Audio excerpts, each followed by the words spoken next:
What's going on, y'all? Welcome back to some more SpockPlays. Today, we've got something special in store for y'all. This is the year review of all the games that I played in 2025. A holistic overview of everything I either, for the most part, completed or got to a point where I was like, I've seen most of what the game has to offer. So usually on SpockPlays, we do a lot of Let's Plays, we do first looks, and then sometimes we do the Holodeck Hour, which is kind of just like a video series where I'll do like an hour or two in a game where I don't necessarily want to record the entire thing, but still want to show some gameplay, sometimes get some practice in, and it's usually just like a kind of background yap and chill video. We do a lot of those. But there's a lot of stuff that I play that doesn't necessarily make it to the channel, and I am nothing but a man of the people, and people have been clamoring left and right. I can't leave the house without people asking me, what did you play last year? Everywhere I go, I'm talking Publix, I'm talking Walgreens, I'm talking the gas station, people are asking me. So here it is, the video that you have all been waiting for. This is a review of all the stuff that I played in 2025. So a quick premise and we'll jump right into it. I'm going to be going mostly in alphabetical order because that's just the way that I store it. I do keep track of all the games that I play, and usually what I do is I jot down the year I beat them in, so this is going to be games from 2025, and I also do just a quick rating out of 10 right when I finish the game. It's not necessarily to scale or representative of if I think a game's quality is better than one or the other. It's mostly just how I enjoyed it. So there's some stuff that may be panned by some critics that I really enjoyed, and other games that may have received, stellar reviews that I didn't really find clicking with me. So this is just going to be going through, showing a little bit of gameplay, and talking through the stuff that I played in 2025. So with that, let's get into the first game. The first game on my list of games I beat in 2025 is Aero Fighters 2 for the Neo Geo. This is a shoot 'em up or a shmup, and honestly, it's a blast. I wouldn't say it's the easiest game in the world, but I had fun playing it. I did play a lot of shmups in 2025, not necessarily 1cc's or even maybe we'll say like 5cc's. It's a category that I got really heavily into in 2025, but it's definitely something that I'm trying to get better at, and I practice them in my free time here and there. But I am by no means an arcade expert or someone that has the most skill in these genres, but Aero Fighters 2 is really sick. So as you can see on screen right now, you control like a jet and you're kind of traveling through, I think, time and just like all these different various terrains and levels.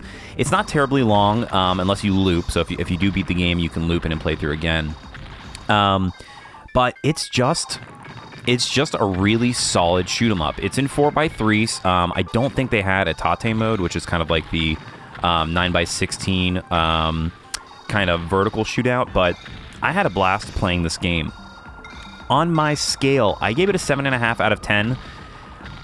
It's hard for me to kind of judge some of these arcade games because they are a lot shorter, so I do end up beating them a lot more frequently than things, that are long, like Breath of the Wild or, Cyberpunk 2077, stuff like that. I do tend to play shorter games just because I can get through them, and just fits my schedule a little bit better. So this is the first one on the list. I would definitely recommend it if you're into shmups. If you're into shmups, you've probably played this. It is, one of those games that you can credit feed if you're like me and you kind of suck, but it's got great pixel art. It still controls super tight. It plays in 60 FPS, and the boss design, the bullet hell parts can get pretty crazy, but it's just a really solid shooter overall. I had an absolute blast playing this, and I would recommend it to anybody who's into this style. You're not going to go wrong with Aero Fighters 2.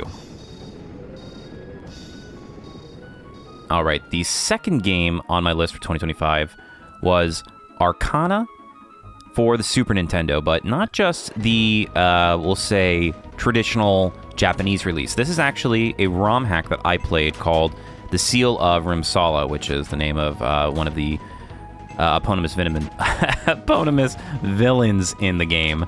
And I have a soft spot for dungeon crawlers. I have an even softer spot for dungeon crawlers that aren't terribly complicated, are on consoles, have pixel art, and have a banging soundtrack, and Arcana delivers on all of those fronts. So as you can see here, it honestly reminds me of like say Ultima Underworld in a little way, just the pixel art. It's not in the kind of that 3D rendering that Ultima Underworld was really famous for, but stuff of that era, Dungeon Master, stuff like that. But I had just an absolute blast playing this game. I played it on one of my retro handhelds, and the Seal of Rimsala version of it just makes the game so easy to play through. And it's one of those games where I didn't really have to use a guide or anything. I didn't have to manage a whole bunch of complicated stats. I just hopped in, would play it for, 30 to 45 minutes, and then I could put it down and pick it up where I left off. It's not a terribly hard game. I wouldn't say it's the easiest game in the world, but you can see here as it's showing, you do have an overhead map, which I like. Eye of the Beholder and stuff of that ilk is just, they're not games that are for me. I don't have the time like I used to make it draw out a map for myself. So ones that have an auto map and are somewhat forgiving in their mechanics are really up my alley. But the game's story is, pretty straightforward. It's nothing, crazy to write home about. It's just, traditional good versus evil story. You have a rotating cast of characters. I will say the cool thing about this game is, so the main character, Rooks, in the top left here, he's like a card captor, a card conjurer of sorts. And he gets these different cards throughout the game that allows him to create a summon. And you can kind of switch them in and out ad nauseum with just a single menu select as you're going out throughout the game. So in the top right there, Sylph is one of the summons that you get early on in the game, and you get a whole bunch of different ones with different elements, and they're super important. You have to have that, because in a lot of parts of the game, it's only you and your summon, and you really do need a second character to tank or to heal or to cast elemental spells. Your card characters, or the summons rather, regenerate their HP and MP on their own too, which the main characters don't. So that makes a massive difference for survivability and resource management. But this game is just awesome. If you're into dungeon crawlers, especially old school dungeon crawlers that aren't terribly complicated, you can't go wrong here. And I mean, the soundtrack was stuck in my head for like weeks on end. I love the dungeon music. I love the town music. I love the sprite work. It's just a phenomenal game, and this version of it reduces the encounter rate a little bit. I think it replaces some of the item drops as well, and it's also in English. So you get a full version of the story, and you can kind of cruise through it without having to do, you really don't even have to grind, which is another huge plus for me. It's not terribly long. It's about maybe 8 or 9 hours at most, and it's just one of those games that really scratched the itch for me that year. So I gave Arcana Seal of Rimsala an 8 out of 10. It was probably my favorite dungeon crawler of the year, if I'm being honest. So definitely go and check it out. Highly recommended. Moving right along, the third game I beat, also an arcade game, but I'm not sure of the exact system. I played it on MAME, so it could be on a few different versions, is Blade Master. And the stage that we're looking at here is one of my favorites. This song that plays in the background is iconic. I absolutely love this song, and there's definitely a lot of different people who have used this song in different variations, so it may sound familiar to you. If you're familiar with beat-em-ups, this is considered, at least from my internet research, to be one of the best of all time. And having played through it myself a couple of times, I totally agree with that. The core gameplay is solid. It's not terribly complicated. You have two different characters, maybe three if there's a secret one. I don't know, but I played as a different character. This character that they're showing, I think it's Roy's his name, is a little bit slower, but he's a little bit stronger. So, typical beat 'em up stereo there. But the game is just, it's perfect. It for a beat 'em up, it's perfect for me.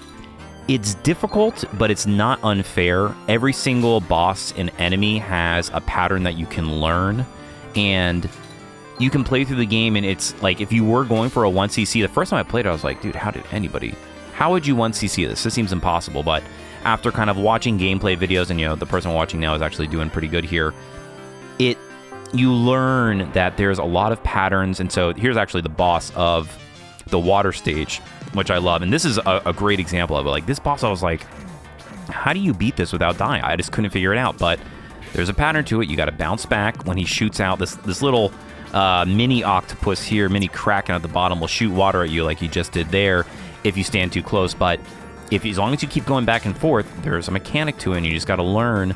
And that is very reminiscent of all of the different enemies and bosses in the game. The gameplay is super tight. It feels great. It only runs about 40 minutes or so. The story, is a typical beat 'em up, but it's kind of a cool story if you look a little bit deep into the lore. I'm just saying. I had an absolute blast playing this. Probably in my top beat 'em ups of the year. The killer soundtrack, super tight controls, not terribly difficult once you kind of learn the mechanics, and it's a beat 'em up, and I love beat 'em ups. I haven't played terribly much on the channel, and we're trying to change that. Do not get me wrong, but shoot 'em ups, shmups, run and guns, beat 'em ups. I'm a big fan of the 90s arcade era and even new stuff coming out. And Blade Master is just a classic. I gave it a 8 out of 10.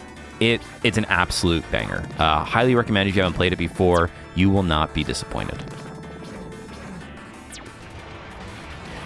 Following Blade Master is another arcade-themed game. This one we actually did play on SpockPlays. We somehow got a full run-through. It was pretty tough, and I was only playing it on easy. Like I said, I'm not the greatest at this genre, but they do hold a special place in my heart just because a lot of these games I grew up with. But this is Blazing Chrome, and man, this game is so good. It was one that I just had for free in either my Epic library or Amazon, I can't remember which, that I just got for free. And one day I was looking for a good shoot 'em up to play and found that I already had this, and I booted it up, and I was immediately convinced that we had to play through it on the channel. Thankfully, I actually was able to beat it. You can go back and watch the video on the SpockPlays channel, and you can see me with my struggles, but we do manage to get through it. And I mean, I really lucked out this year. This was like a perfect game for me. So this person you can see here, I think they're also playing on easy because you only get those drops, the power-ups when you're playing on easy, and that makes a huge difference. If you're not somebody who's like super comfortable with Contra or games of that ilk where, it's like one shot, you're dead, the easy mode with the power-ups makes it a lot easier. You get like this kind of shooting bot here, or you get like a defensive drone, which gives you a couple more hits before you die. But this game, pixel art, phenomenal. It's actually a modern game. It came out, I think, in the 2010 era, probably like 2016 or 2017, something like that. But it has everything, man. It's very Contra themed. You can put on CRT filters. It's not terribly difficult. It is hard, but it has, difficulty scaling for people like me who kind of suck at these types of games. That made it something I could play through and still enjoy without getting absolutely destroyed.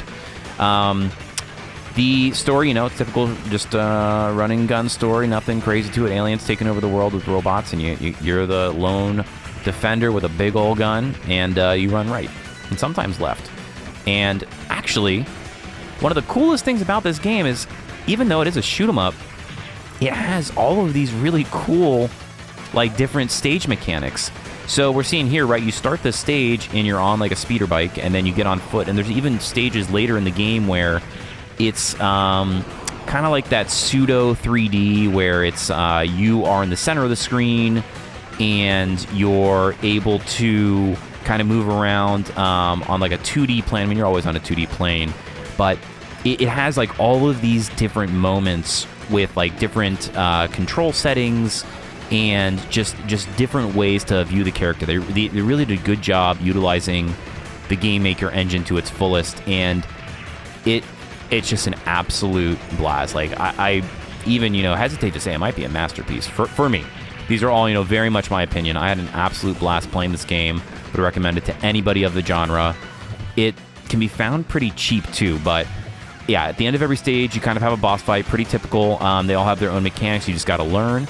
I don't feel like it's terribly unfair, at least on easy. I was able to get through it, so you should be able to, too. But cannot recommend this game enough. It is so good. I had an absolute blast playing it. I gave it a 8.5 out of 10. I just loved it. You have all these different weapons. There's different enemy types. There's different stages. The pacing's good. It's only about 2 hours. It hits everything that I want from a game of this genre. Cannot heap enough praise on how sick Blazing Chrome is. Definitely give it a shot if you're into this type of stuff. Next on the list is another game that is a contender for one of my favorite games of 2025. I know you're thinking, it's Jet Set Radio or Jet Set Radio Future, and you would be almost correct. This is Bomb Rush Cyberpunk, which came out either, I think, 2023 or 2024, somewhere around there, and it's definitely a homage, a very, very good homage to Jet Set Radio. This game it's again like almost perfect, man. I mean, look at this stage. This is almost. It draws so much from the best parts of Jet Set Radio Future. It's got an incredible soundtrack. I mean, they had so many cool artists that they contracted for work on this. The gameplay is perfectly silky smooth. The story is pretty cool. It actually is pretty interesting, kind of like Jet Set Radio Future was. There's different. It's actually not just limited to rollerblades or skates. There's like bikes. There's skateboards. You have all these, kind of super funky characters. There's all these different dance styles. This game is just oozing with style, and I loved this game, man. It was so good. It's so good. I cannot repeat it enough. Just the gameplay, sick. The different mission styles you have to do, sick. The different environments, sick. Everything about it comes together for just a perfect rendition of what you would hope for a game. It's crazy that Sega never followed up with a series because it has such cult acclaim. And it took, an independent group to kind of remake what Jet Set Radio, would look like in the 2020s. Cannot recommend this game enough. It is so much fun. If you like Jet Set Radio, or if you even like the Tony Hawk games from back in the day, it very much feels in that style. You don't have to balance like you do in like the Tony Hawk games and stuff like that. It's more locked in, but it's more about doing combos, getting to different parts of the city, unlocking different characters, unlocking different graffiti. It's just sick. I mean, if you haven't played it already, this is a game that you have to go check out. I gave it a 9 out of 10. I just loved this game. It's about I think 15 or 16 hours. Probably a lot more if you go for 100% completion, but I just tried to do a healthy amount of completion in my playthrough. I think I got to most of the areas, unlocked all the taxi stops, and got I want to. Did I already say all the characters? Most of the characters and most of the sprays and stuff like that. But the game's sick. It's just an absolute banger. I loved Jet Set Radio growing up as a kid. If you did, then you're gonna love this. There's no doubt in my mind that I could recommend this to anybody. I mean, I recommend this game to people who even like that or play Jet Set Radio. It's just that good. Bomb Rush Cyberpunk. Unbelievable game. I'm so happy it exists. It is a game that I'll be coming back to play for years on end until Sega, puts out another Jet Set Radio game, or maybe the Dreamcast 2 comes out or something like that. I don't know, but highly recommend to go check it out if you haven't played it already. All right, taking a departure from some of the arcade games and more action-oriented one is actually a puzzle game, and one of the few puzzle games I played in 2025. This game is called Boxes Lost Fragments, and I actually got it as a part of the one of the Humble Bundle monthly choice collections. I think actually I might have gotten it with Bomb Rush Cyberpunk, if I'm being honest. There was a really good bundle in 2025, or it might have been 2024. Geez, I'm not even sure. That came with this game, and I had never heard of it before. But it had pretty good reviews, and it looked kind of interesting, and I actually really enjoyed my time with it. It is not a terribly difficult puzzle game, but it revolves around you just trying to solve these different boxes and trying to open them to kind of acquire these parts to go on your mystical journey, for lack of a better description. But it's pretty cool. Every single box is a little different. They all are boxes, so the game does live up to its name. And you basically, are like clicking in, zooming in on these different parts of the boxes, taking parts out, putting parts in, just trying to figure out how to get to the core of what's going on here. So you kind of rotate it in this 3D plane, and you get items just for like that particular instance of a box to try and solve the kind of interlocking parts of the box. Sometimes you have to, zoom out, go to a different area, get an item, and then solve a different part of the box before you can move on to the next puzzle. It never really stumped me terribly much, which I like because, it's kind of probably seeing a theme here. I like stuff that is just enjoyable to play and doesn't require me to go look up a ton of stuff. I've lived that life a lot, and I just like stuff that's, makes me feel smart, and this game actually did make me feel smart, which I appreciate because I'm in dire need of that nowadays. But the game's pretty cool. What you're seeing here is exactly the whole gameplay. You just kind of click on different parts, open it up, unlock it, and it's not terribly long. It's probably about 4 or 5 hours, and it's just all these different little small puzzles you solve. But I really enjoyed it. I gave it a 7.5 out of 10. There's not much to it more than this. It's just little click and point puzzle games, and it's cool. I hadn't played anything like it. I think there's actually a few others in the series that are very similar to it. I think there's another boxes or other games that the developer makes. But if you're into this type of stuff, it's a fun little romp. Something you could play with other people, and just kind of try and figure out what's going on in all these little puzzle boxes. Lost fragments, I should say. Pretty cool. All right, moving right along. The next game that I beat was Castlevania Harmony of Dissonance for the Game Boy Advanced. I am a huge Castlevania fan, which is funny because I'm actually not a big Metroidvania fan in general, but I've always loved the Castlevania series. I actually kind of came to them kind of late. I started with Symphony of the Night, and then kind of over the years went back and played a lot of the original Famicom or NES games, along with the PlayStation 1, other ones like Chronicles, and then stuff like Bloodlines for the Sega Genesis. So I've probably played like 10 or 15 of them. I even played like Lords of Shadows and stuff like that. But I had beaten, I think it's Aria of Sorrow was the original GBA remake, and then Harmony of Dissonance was just the next one on my list. So this is the one that I chose to play in 2025. It's a pretty good game. I didn't play the Advanced Collection. I actually just played it on one of my retro handhelds, and I had a pretty good time with it. The only thing about these Castlevania games, and I may get some flack for this, but I hesitate to say it. It is a staple of the Metroidvania, and especially like these big Castlevania with like the diverse maps and items and stuff you got to get. Gameplay, but there's a lot of backtracking in this game. The art style, great. I really like the item in the magic card system that you get. I love the stages. The music is pretty standard for a GBA game. I didn't really have it cranked all that time, but it's still pretty good. I did like that you get these different spells that really make kind of flying through the game not terribly hard.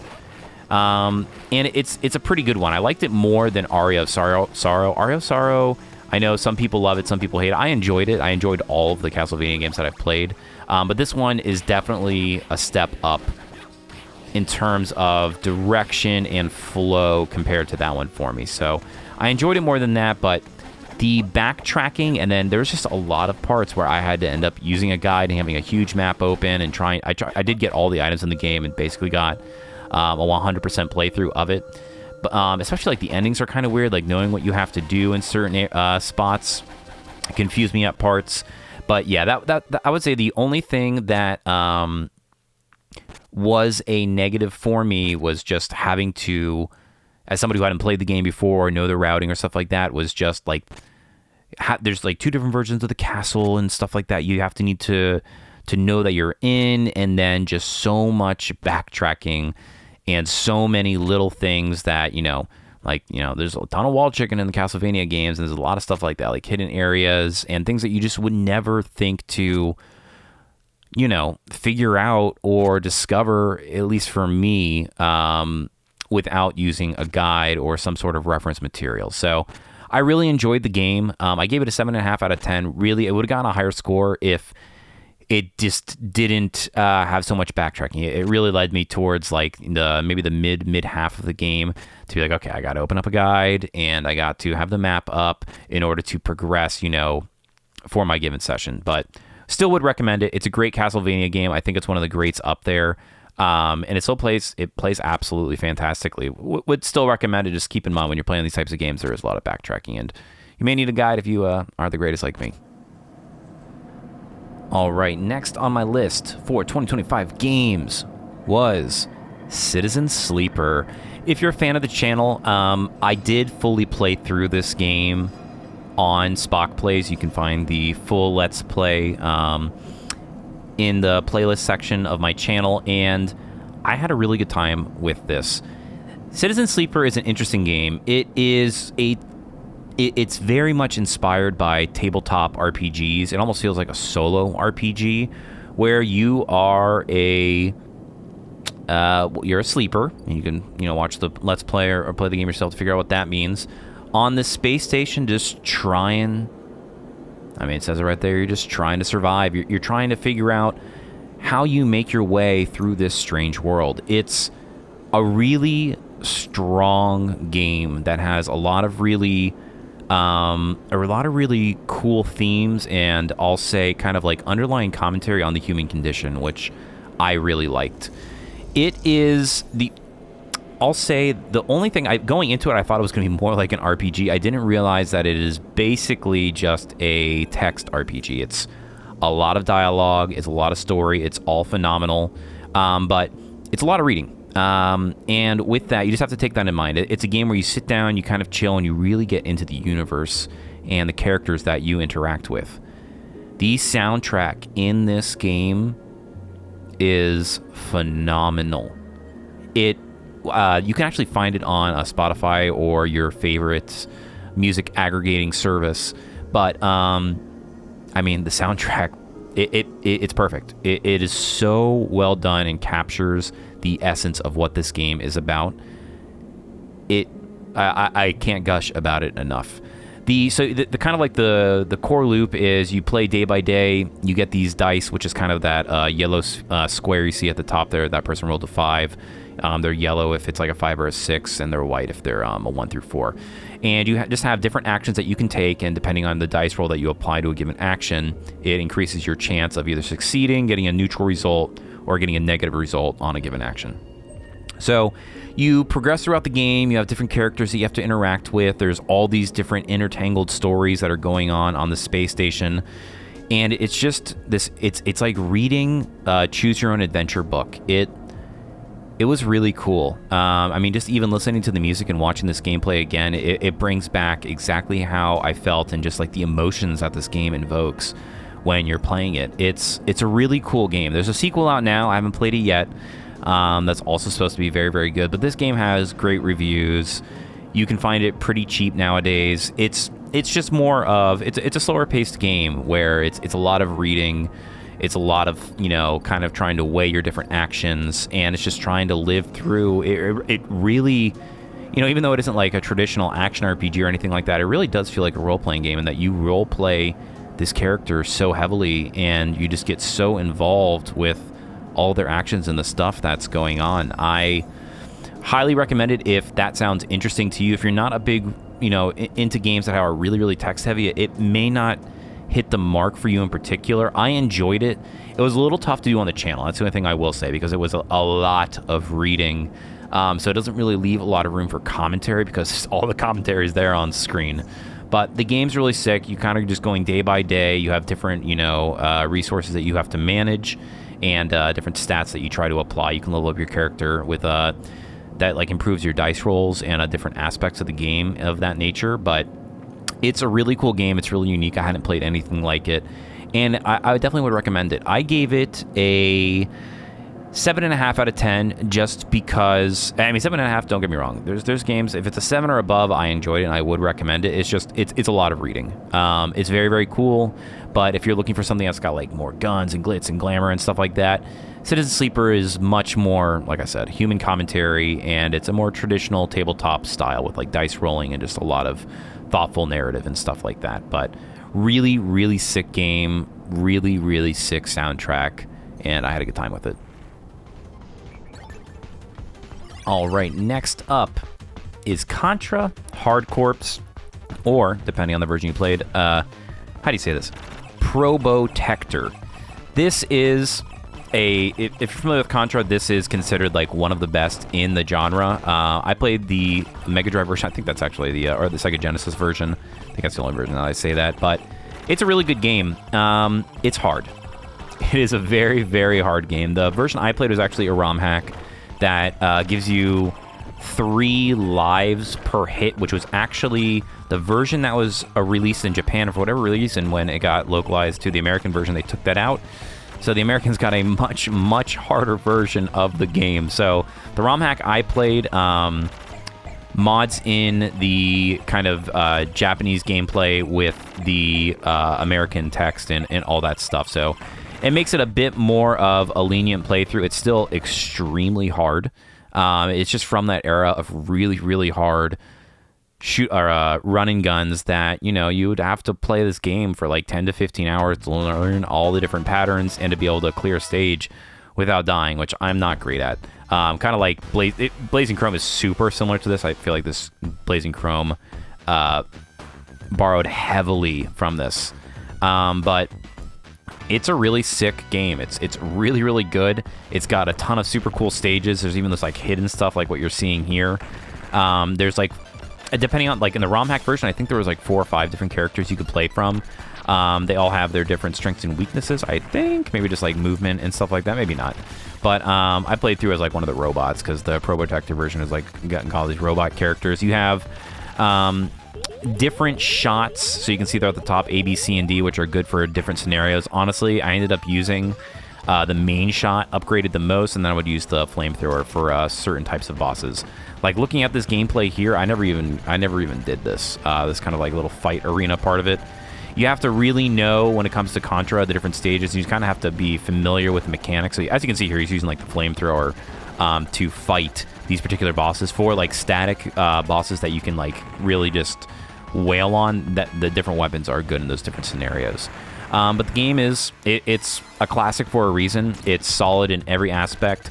Killer soundtrack, really tight gameplay, fun repeatable loop, and it was like one of the best Contra games ever made, at least in my opinion. I played a few of them, and this one has been one of my favorites. I also played well, we'll get into that in a moment, because there's another Contra game I played this year, and we'll talk about it very shortly.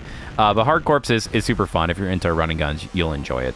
I gave it a 7 out of 10, mostly because it is hard as nails for the uninitiated. If you learn the patterns and you're comfortable with these like pretty hard, old school running guns, you'll probably be okay. But I'm not the best at them, so I struggled with it a little bit. But Contra Hard Corps is a classic. Give it a shot if you're into these types of games. And here you go. Here's one of the secret endings you could get. And what do you know? Asking you shall receive. We are right on to the next game, which is Contra 3: Alien Wars. This it's pretty good. It's actually, I found that a little bit easier than Contra Hard Corps, which maybe should be implied by the name Hard Corps. It's got hard in the name, but equally sick, super fun, extremely hard. For me, I feel like there's only a couple of guns in this one that really are used. Like the main blaster is like really all I use the entire game, which you're kind of seeing here. But yeah, you have these kind of guys that fly overhead and do these different drops. Sometimes they screw you up because you don't really want to change to a gun if you are vibing with a certain one. The stages are a bit more straightforward, I feel like, at certain parts, and then it has these kind of cool top-down stages in like a couple different sections. But the game's sick. It's another, banger in the Contra legacy. If you're into, there's actually a Contra collection I think which you can play. There's quite a few of them, especially like the newer stuff, like for the PS2, which is, they're no slouches either. But the game is really fun. It evokes the perfect Contra, vision and gameplay that you would come to expect. There's that famous scaling that you love to see in these old games.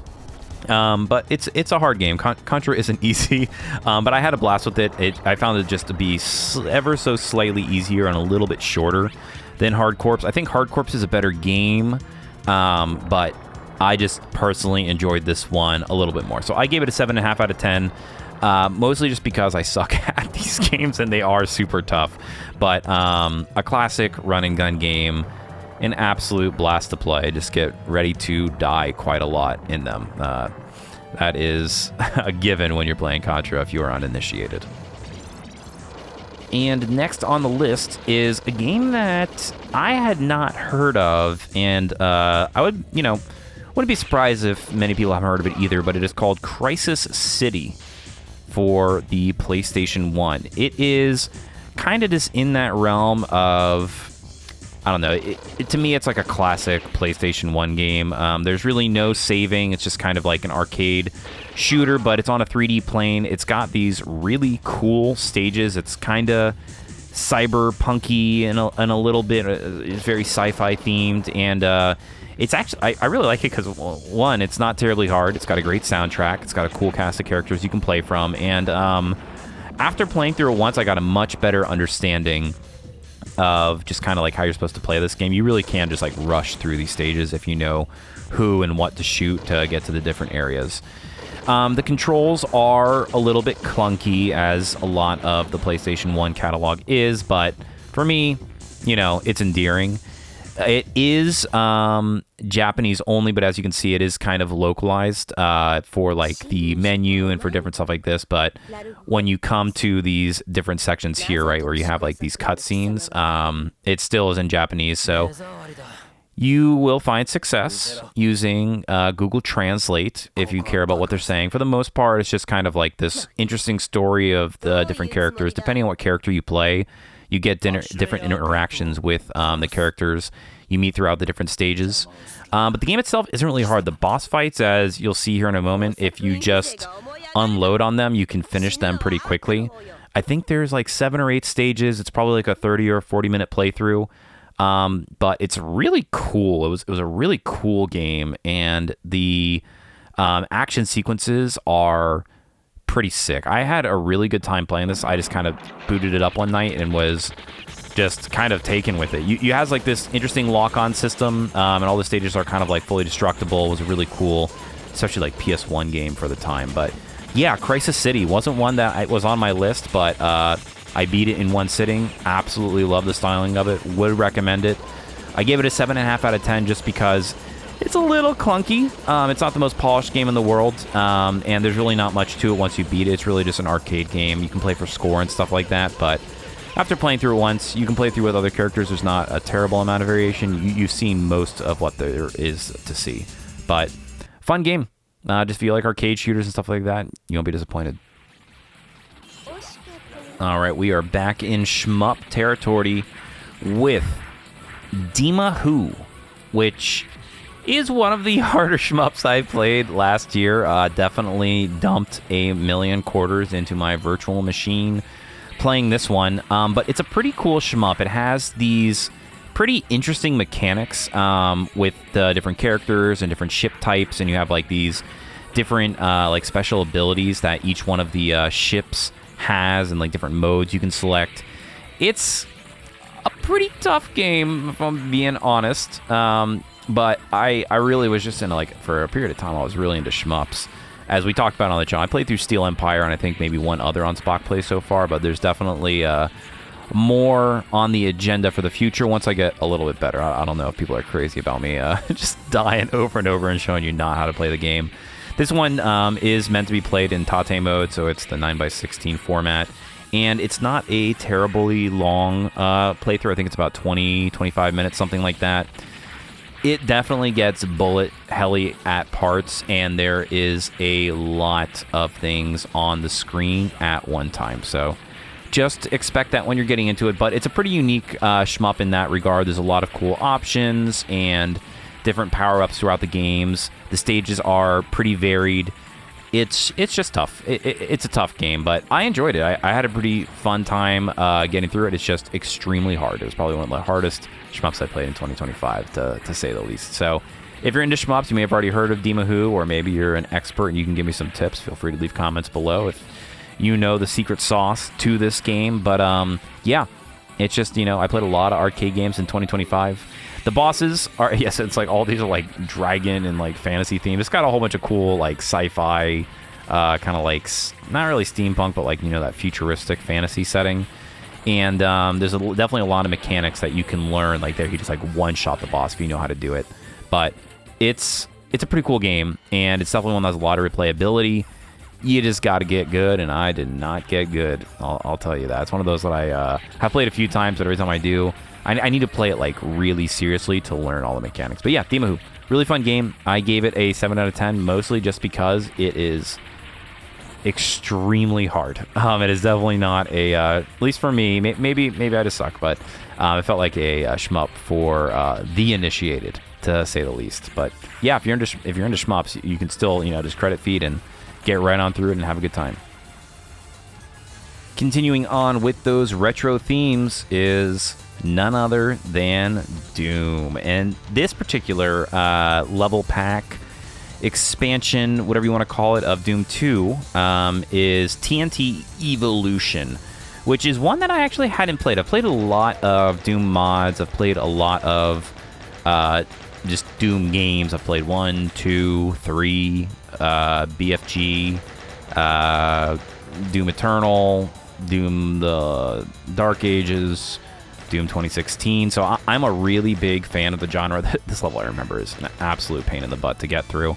But I had an absolute blast playing through this. I played it through, so it was really cool when I played through Doom 2 and Doom 64 on my Switch, and when they kind of came out with like this big,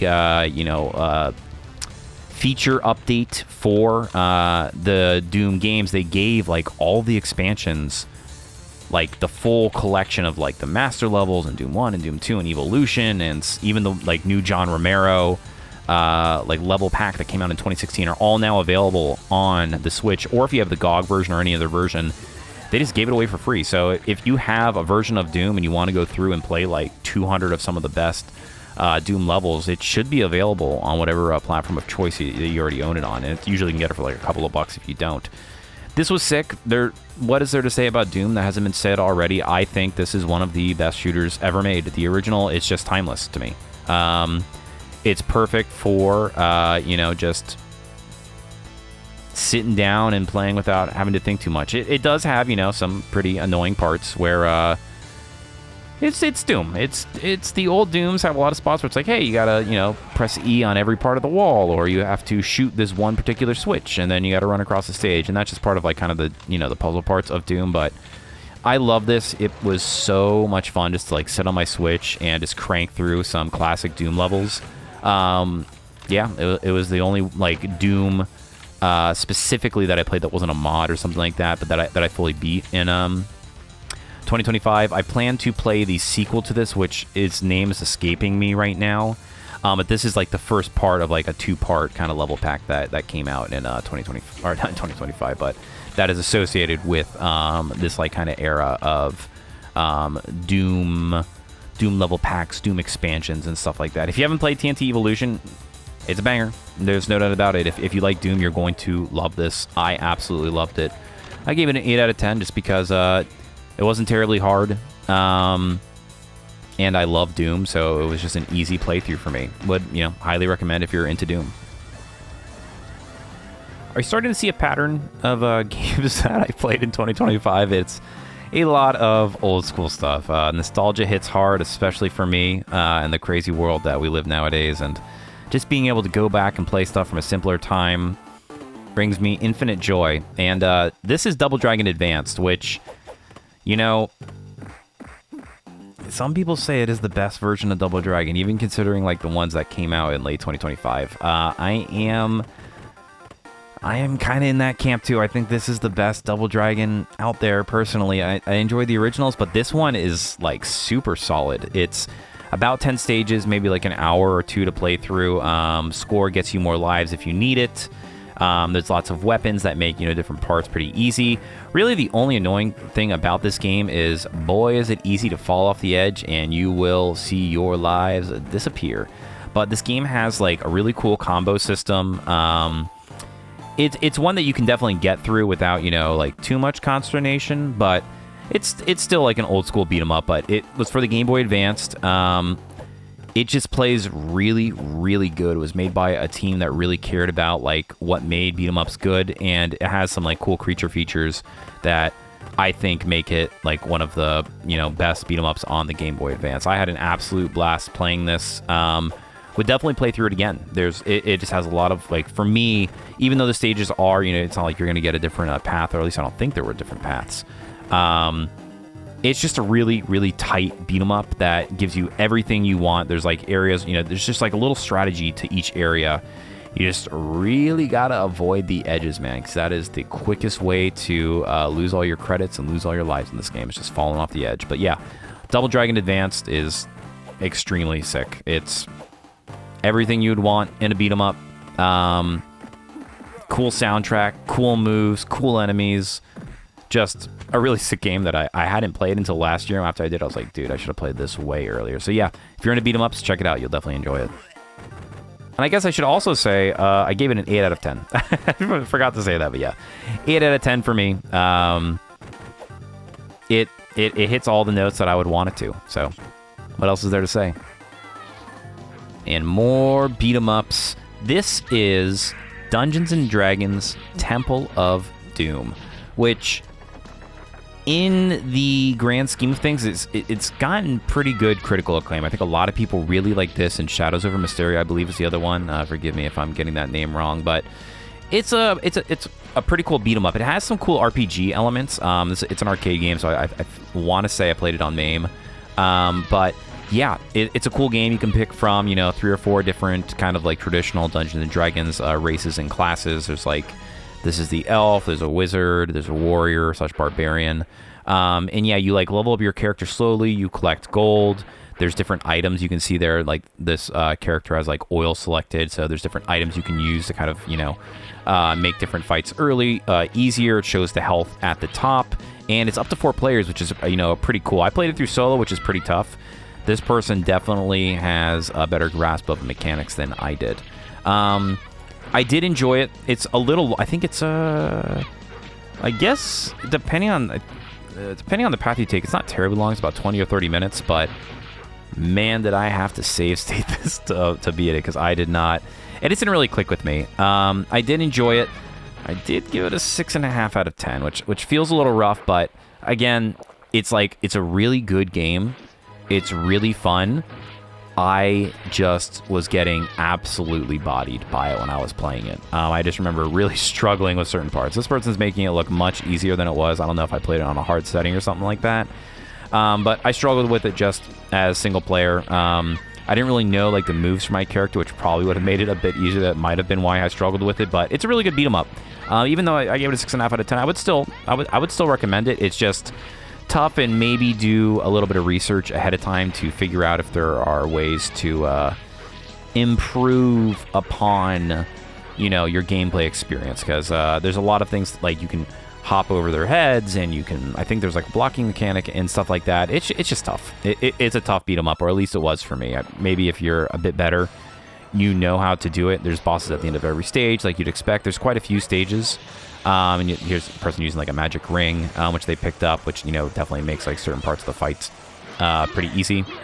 But yeah, cool game.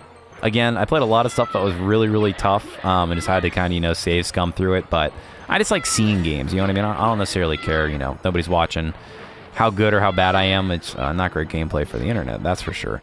But it's a pretty sick beat 'em up, and it's an iconic one. They have a ton of re-releases of it too, so if you're into beat 'em ups, you're into D&D, you'll enjoy it. Just, yeah, you might get your butt kicked like I did. We are still in the 32-bit era. What we're looking at here is another game that I hadn't really heard of, but it's got robots. It's got some pretty sick pixel art, so I couldn't help myself. This is Final Zone for the Sega Genesis, for the Sega Mega Drive. And it's got a lot of really good ideas. I'll say that. But I did like it. I struggled again with it. Some of these older, you know, retro games are unforgiving, and, you know, maybe not the best explanations, but I just really liked kind of the mecha styling. I really like the isometric view. It's just one of those games that is incredibly tough. A lot of times when you're watching like people play through stuff, you're like, oh, it doesn't look that tough, but trust me, man, this game is brutal. I struggled a lot with it. A lot of times it's kind of like you really just mostly have to clear enemies in various levels, or like collect different objectives. The maps are really big, at times, and finding enemies can kind of be a pain in the butt. Trying to find more health can be tough too. You have to kind of keep up with the, you can upgrade your kind of mech here and get different guns throughout the game. The thing is for me is I just felt like the execution could have been a little bit better. It was, I wanted it to be like super, super tight and a little bit more forgiving, but man, when you run out of HP in these games, and especially like just like the way you shoot, you only shoot on like these different like specified axes, which can make like targeting enemies pretty hard. Some of the bosses in this game are just, in my opinion, very unfair. They move like, I swear, some of them are like, you have like a frame or two to react, and you just really have to know. Memorization helps a lot, and just knowing the boss patterns helps a ton too. So it's a cool game. If you're into this type of stuff and you're into mecha shooters, check it out, but it may be one that, like me, where you have to save state a ton through it, and it can kind of take away from the gameplay experience, in my opinion. I don't know if I'd recommend it. I would say check it out, but trying to beat it, and especially trying to 1cc it, it's very hard. It probably is another one that benefits from learning a bit more about the game before. So yeah, here's, as we're watching, is one of these bosses that comes up, and some of these, man, I mean, these stages are super tough. You can see here, there's like, you have these different weapons that you collect and you can equip on your character. It does have kind of like that old school slowdown, which does help a lot in certain scenarios, but you have these bullet hell sections that are just really, really tough and require memorization. And it's very unforgiving when you die. It has a score system, which I love. It's just a tough game. He made that boss look so easy. I struggled so much with this part. Oh my gosh. There's just a lot of stages. Okay, so yeah, there's multiple train cars that you're going against. But yeah, it's like here, right? I just couldn't figure out in like many stages what's the magic pixel you have to stand on to not get wrecked. So I struggled with it. I feel like its execution could have been a bit better, but I really like the theme and the styling and, you know, elements of what it have. It just didn't really hit for me. Like right there, what are you supposed to do, man? You get a million bullets at one. It's very much just knowing where on the screen to stand, and it turns from like a fun shoot 'em up to a bullet hell very quickly, and it doesn't really give you a lot of you know, warning for that. So Final Zone for the Genesis, cool game. I feel the execution could have just been a little bit better. I gave it a 6 out of 10. All right, we are back to the modern era. Although this does look very retro themed, and you wouldn't be wrong to think so. This is a game that came out in either 2024 or 2025. It's called Fly Night, and it's super sick. I loved it. What's funny about this game is that a lot of people compared it to RuneScape. I think that comparison personally is mostly due to the font and like the hit splats that you see. It felt a lot more like kind of Kingsfield-y to me. It is the thing I liked about this game. I really enjoyed it. You have a lot of different equipment and items that you can get. It's got like kind of these branching paths that you can take for different areas. It's not terribly long. It's about 4 hours or so to get through a full playthrough. I love the graphic style. It's very old school themed. The story is, you know, it's nothing to write home about it. It's mildly interesting. But what's interesting about this game is that it was, I want to say, made by a solo developer, and he made it as a kind of side project to take a break from one of his main projects that he was developing, because he really liked the idea and he just wanted to kind of, you know, take a break and get something out. And it ended up being kind of like a critical success for him. It got really good press, really good reviews. It's like $3 or $4, and it's just it's a fun little game to play through. Like I said, it's not terribly long. It's not terribly complicated. You don't have any crazy stats to maintain or anything like that. It's really just equip your gear and keep going forward. Some of the mechanics are a little funky. Like, you know, you definitely get bodied in certain areas if you're not careful. Your healing is limited, so you have like these kind of campfire things, very Dark Soulsy. Where it's actually multiplayer too, so you can play through this with another person, which, you know, if you have a party to play with, or, you know, like another friend to play with, it can be really fun. It's just a funny game. The commentary is very goofy. You're just like this fly that's lost his wings, and with a whole bunch of other flies in this dungeon. Also Ultima Underworld vibes, very, very Ultima Underworld vibes.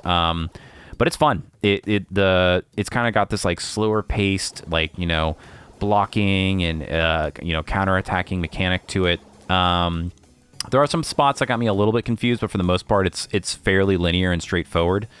But for the price and there's really nothing. I mean, there's more. There actually is a revival of Kingsfield likes nowadays with stuff like Lunacid and let's see. There's a lot out, like Mythos, I think is one of them, or Myth something. If you look up on Steam, you'll see what I'm talking about. There's a lot of games kind of in this genre of dungeon crawlers. And that's really the reason I picked it up. Is it's kind of like a modern dungeon crawler, and I am a sucker for that. Yeah, with some of these enemies, you have to, like, different weapons work better against different types of enemies, so it's good to have, like, different ones equipped. Some enemies do kind of take a while to attack, but, like, with what you're seeing here, there's, like, weird, like, multi-armed kind of ant thing. You can take off different parts of them through combat, kind of like Dead Space style, which makes the combat a bit easier, but it's a slower paced game that combat sometimes takes a little long for certain enemies, so like running through an area can sometimes be difficult if you're trying to get back to where you were, but it's not terribly punishing on death. There's no souls or anything like that. It's just a cool game. It's got some cool fishing. Soundtrack's pretty fun. Graphics are pretty cool. I really enjoyed it. I gave it an 8 out of 10. I played it on the Steam Deck, and I absolutely loved it. Would highly recommend Fly Night if dungeon crawling and kind of Kingsfield type stuff is up your alley. Back to some more beat 'em ups. This is Ganryu for the Neo Geo, and what we're seeing here is, I guess, a mechanic I should have abused more, which is just sliding through these enemies. This is a game that I wanted to love more than I did. I know the speed runs of it are super quick. This is actually one of the other. I played like the ninja character throughout the game, so there's like a couple different characters you can play through. This is one of those games that memorization and knowing the mechanics beforehand makes a absolute world of difference. I know that if you're familiar with this game, it's one of those that like was kind of considered, like rushed and incomplete. There's definitely areas where you can just like farm, score infinitely, and you can get infinite lives. The combat isn't terribly difficult. There's different items you can get throughout the game, like ninja stars and stuff like that. But as you're seeing here, there's definitely like a way to just abuse the heck out of this game and run through it. I played it more traditionally. I kind of struggled with it. I just really like ninjas. And I like, feudal Japan stuff, so I thought I would enjoy it more, but I didn't really get, like, I couldn't really abuse any of the mechanics as well as I hoped to. Like, I've seen other people, so I struggled with it a bit. I gave it a 6.5 out of 10 just because, while, like, it is cool, some of the parts felt kind of BS to me. I'm curious to see this. So, yeah, at the end of every stage, there's only like 4 or 5 stages. It's a pretty short playthrough. It's about 20 to 30 minutes. There's definitely places that you can... There's just a lot of mechanics you need to know to abuse in this game, and there's definitely like ways to cheese it. I could not figure out the cheese just in the short time that I played it. I did enjoy it, but 6.5 out of 10 just because, I don't know. It just felt kind of BS to me at some points, but it's a fun game. I actually would recommend it if you like beat 'em ups and ninjas and Neo Geo stuff. You're not gonna have a bad time, but it is one of those games that, like, if you don't know specifically how to beat it, you will just get bodied.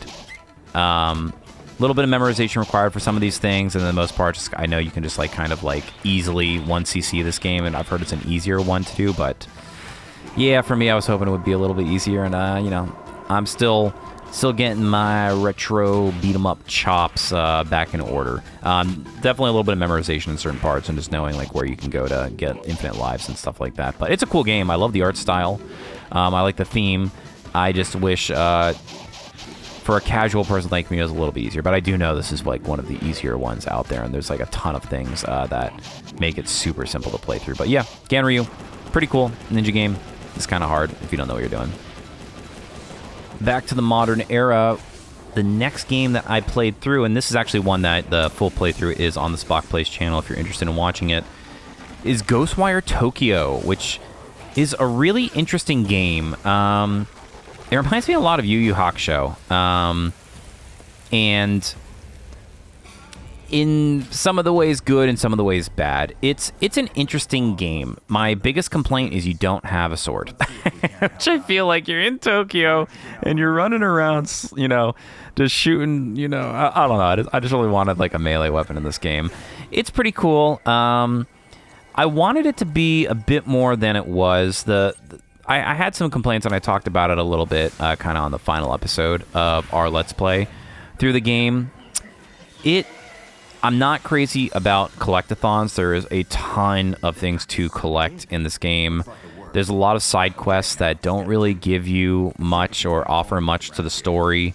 It feels very repetitive at parts. And the other main complaint is that everything just takes like a really long time to do. That was like a big complaint of mine. I love the theming of it. I think the story is extremely mid. I was not impressed with the story, and it really I just didn't really know what was going on, and I don't know. I feel like the characters weren't really well tied together. It didn't emotionally draw me in like I was hoping it to. The upgrades, while some felt good, some didn't feel that powerful. There are definitely parts that are really, really good in the game. Like there's like this cool haunted school you play at in one part of the game, and I was like, man, why wasn't more of the game like this? It's so good. But I don't know. It really just missed the mark for me. The fact that like every single time you want to like defeat an enemy, you have to like charge up your finger lasers or charge up your guns or level up. Everything is just like click, hold, and wait. Click, hold, and wait. And that to me really took away from the pace of the game and like the core gameplay. I gave it a 6.5 out of 10. I wanted to love it more than I did. I really like the theme. I really like the idea. The execution to me was not great. I'm so glad I played through it because it was one that was on my list and I really wanted to, but I don't know. I feel like it just missed on a lot of critical areas throughout the game. I think the story could have been better. I wish the gameplay was a little bit more fluid and offered a bit more variety. I liked running around the city towards the end of the game when I had like more upgrades and stuff like that, but for certain parts it's like pretty slow. Gonna have to say I wouldn't really recommend it personally. I don't think it's like, you know, maybe like 17 or 18 hours to play through it if you do like a fair amount of like the collectibles and the side quests, but really pretty game. Really gets good towards the end, but I don't know. It was one of those that was kind of a miss for me. I wanted it to be better than it was. And, yeah, just the slow pacing on, like, many different aspects wasn't for me. So I definitely recommend go watching the Let's Play. I think the Let's Play that I did was fantastic and super entertaining. But playing through it, I don't know. I think it's one of those you could throw on the side monitor and just enjoy a Let's Play and get most of what you would want out of it. So Ghostwire Tokyo, yeah, 6.5 out of 10 for me. Just why didn't you get a sword, man? Just give me a sword or something that shoots a little faster. Back to more crunchy graphics. We have GT Advanced 2 Rally Racing for the Game Boy Advanced. Now, it's really funny coming like right after Ghostwire Tokyo because this game looks like nothing special to write home about, but I love this game. I love the GT Advanced series if you haven't played them. They all look very much like this, and they're kind of like, I don't want to say Gran Turismo because that doesn't really evoke. They don't really have anything in common other than GT. They use some Gran Touring cars, and then there's some cars in the game, and you're doing a little bit of racing. But these games are really fun. They kind of got that Super Nintendo Mario Kart aesthetic where you're like cars, kind of like this 3D rendered pixel sprite with these kind of flat stages. They do have like portions where you do have like jumps and there's a little bit of terrain change you can see there a little bit, but this one's cool because yeah, it's like yelling at you like you're in a rally, and you're just kind of basically like you race through these stages. There's like this game's not terribly long to beat. It's about 2 hours, and you have this like different, you know, rally stages. Like this is in Monaco, which I guess Monte Carlo they do race in, but they have stuff like Kenya and like other things you would see in the WRC circuit. It's a little bit older game, so the rally courses have changed a little bit, but there's stages like Sweden, there's dirt roads, snow roads, tarmac, all that type of stuff. If you're into motorsport and you're into kind of like old school racing games, you will have a blast with this. I loved this game. I give it a 7.5 out of 10. It probably would have scored a little bit higher, but it's very similar to the other games. There's a ton out there like this, so it doesn't really, you know, break the mold in that sense, but it's such an easy game just to pick up, play for a few minutes, beat a couple of stages, and then, you know, move on with your day. It has a whole bunch of different cars and different upgrades you can apply to the cars. It's nothing crazy complicated in that sense, but it's pretty fun. So you can see here, yeah, there's like you race in different stages. You have to get like first, second, or third to kind of advance through the different worlds or stages. But it's a fun game. I really like the GT Advance series. You collect a whole bunch of little cars. It's really straightforward. It's not terribly hard, and it just has like really good replayability. So if you're into this type of stuff, GT Advance, man, super sick, really fun. I'm a sucker for these types of games. We're fighting with more ninjas in the future. This is Hagane, the Final Conflict for the Super Nintendo. This game is really sick. It is another game that... This is like one of those precision platformers. It's a side-scrolling, you know, beat-em-up for lack of a better term. It's not really a beat-em-up in that sense. It's more just like a kind of action platformer. You get these different items that you can use, and they kind of like diminish as you use them, and you collect, you know, like refills for those items throughout the stages. The thing about this game is it's like extremely tight. It's not terribly long. It is kind of hard, and it does kind of remind me of like... It's kind of got like that Donkey Kong Country type vibe where like you really need to execute super well in certain parts. Like what's interesting here is I think you can hang off those platforms. I don't know if you have to bomb through them, but maybe that's faster. There's just parts of this game that are super hard. It relies heavily on knowing all of the mechanics in the game. You really need to know like... There's like wall jumping mechanics that are extremely important. There's a horizontal like roll that's extremely important for certain parts, and you kind of have to know what type of jump to use. So like there you have to know to like bounce off the walls. You can do this kind of like repetitive jump that you're seeing here that's super important, and you'll get kind of stuck if you don't know that. I think you can hang off of walls as well. You need to know how to like do dive kicks and bounce off of enemies. There's also like this...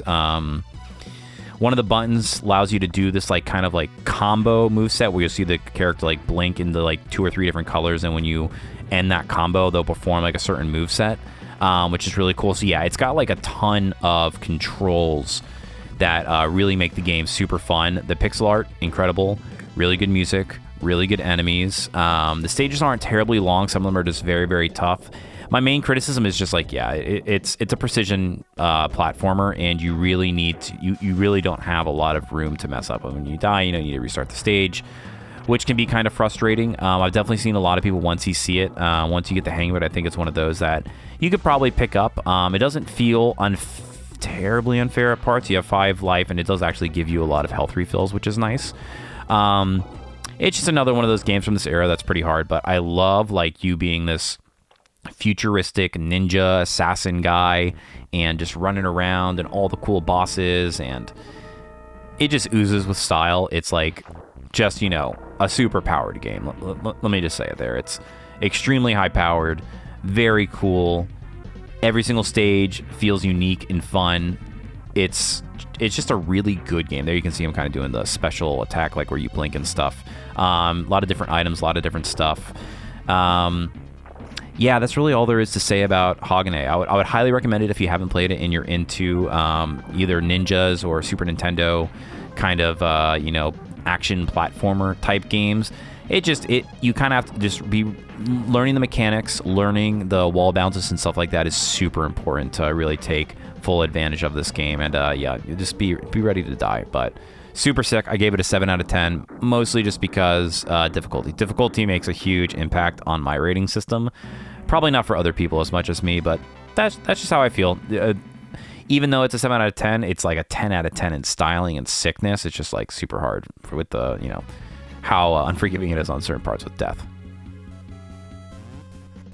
All right, next on our list is Indestructo Tank for the Game Boy. This is actually like a modern Game Boy game that was kind of demade into... yeah, just for the Game Boy. I think there might be another version of it too, like for Flash or something like that. But it's pretty straightforward. It's maybe like a 20-minute game at most, where basically you are in an indestructible car that does a lot of bouncing. And you're just trying to like keep this bounce combo going. You just bounce off of the top of enemies and try and keep the combo going as long as you can. You need to like get fuel, and then every time you land, you can level up your car as long as you like got to the score that you needed to get to, and you got the XP. So you basically are just like grinding through, bouncing on different enemies. When you start to get low on fuel, you need to go down to the bottom so that you can go to the shop that you see here, and you can spawn more enemy types the more points that you get. So it's a pretty unique game in that sense. It's more just kind of like a little quick arcade romp. It's super fun. You can find it in a lot of different places on the internet, and it plays really good on retro handhelds, which is where I played it. It's good for just a quick little session. It's really addicting gameplay. Cool little gameplay Game Boy pixel art. Pretty unique game in that sense. I really enjoyed my time with it. I gave it a 7.5 out of 10 just because I thought it was super unique, and the core gameplay is really fun. Once you've beaten it, you can 100% and get like it maxed out pretty easily. There's not much to go back to unless you just like bouncing, which there's a lot to there. But yeah, Indestructo Tank, really unique take on just a Game Boy demake, and a really fun one if you haven't played it. Alright, next up is a pretty well-known beat-em-up called King of the Dragons. I played the Super Nintendo version, which is the version that we're looking at now. There's also an arcade version. If I remember correctly, the differences between the arcade and the Super Nintendo version are the Super Nintendo version, you can map the block button to a given input, which I did for my playthrough, and I'll be honest, I don't know if I could have beat the game without it. I feel like heavily relies on being able to block attacks and do precise movements. I actually really enjoyed the game. For a beat 'em up though, it was a bit long. It probably took me like 2 or 3 hours to beat because I was terrible at it, and even with being able to do blocking, I was struggling to get through it through most of the game. So it took me about probably 3 hours in save states and stuff like that. But what's cool about the game is it has like these RPG mechanics. You saw there, the characters had a chest, and then 2 upgrades popped out, which allowed them to upgrade their class. So you kind of get new pixel sprites for weapons and shields and stuff like that. There are, I think, 4 or 5 different characters, all with different specialties. You can kind of see their stats at the bottom, or actually those are their magic hands, their overall weapon stats. But I played as the fighter, I played as the cleric. The cleric was really sick, really high HP, okay damage, and good magic use. Every character gets a certain number of magic uses you can do, which decreases your health, kind of like a special attack in any OG beat 'em up. But cool game. I wish I was a little bit better, and I wish it was a little bit shorter because I found it hard. I know a lot of people actually find this one to be pretty easy, but just my own skill set here. So I gave it a 7 out of 10, mostly just due to the fact that it took me a while to get through because I suck. Definitely not a mark on its quality. It's a super, super fun beat 'em up. The arcade and Super Nintendo versions are both great, but yeah, I would definitely recommend it. It's a really fun game. Just be prepared for, I think there's 10 or 15 stages, something like that. They're pretty short. They end with bosses. As you're seeing here, every stage does end with like a boss fight, but it can be tough to the uninitiated. Going back to some more PS1. I guess we're actually going forward in time from the Super Nintendo era. But yeah, next on my list was Lucifer Ring for the PlayStation 1. This game is so sick. I had never heard of it before. It is, it kind of reminds me of Ninja of Darkness for the Ninja beat 'em up game on the PlayStation 1. Very similar in that it's kind of like a stage-based arcade game where your weapons get upgraded by kind of items throughout. This one actually has an interesting system where you get different swords with different elements, and you can kind of pick them depending on the path you go. It does use, I want to say this is actually made by From Software, if I'm not mistaken, hence like Lucifer Ring, and like the different elements. The From Software people have always been obsessed with rings for some reason, Eternal Rings, stuff like that. I will double check that. If there's a big disclaimer at the bottom that I'm wrong, you know why. But cool game nonetheless. It's probably about an hour for a run, and here I am being absolutely contradictory. I feel like for PlayStation 1 beat 'em ups, I want them to be like an hour to an hour and a half. For more arcade style ones, I want them to be 30 to 40 minutes. I know there's no value in this ranking system.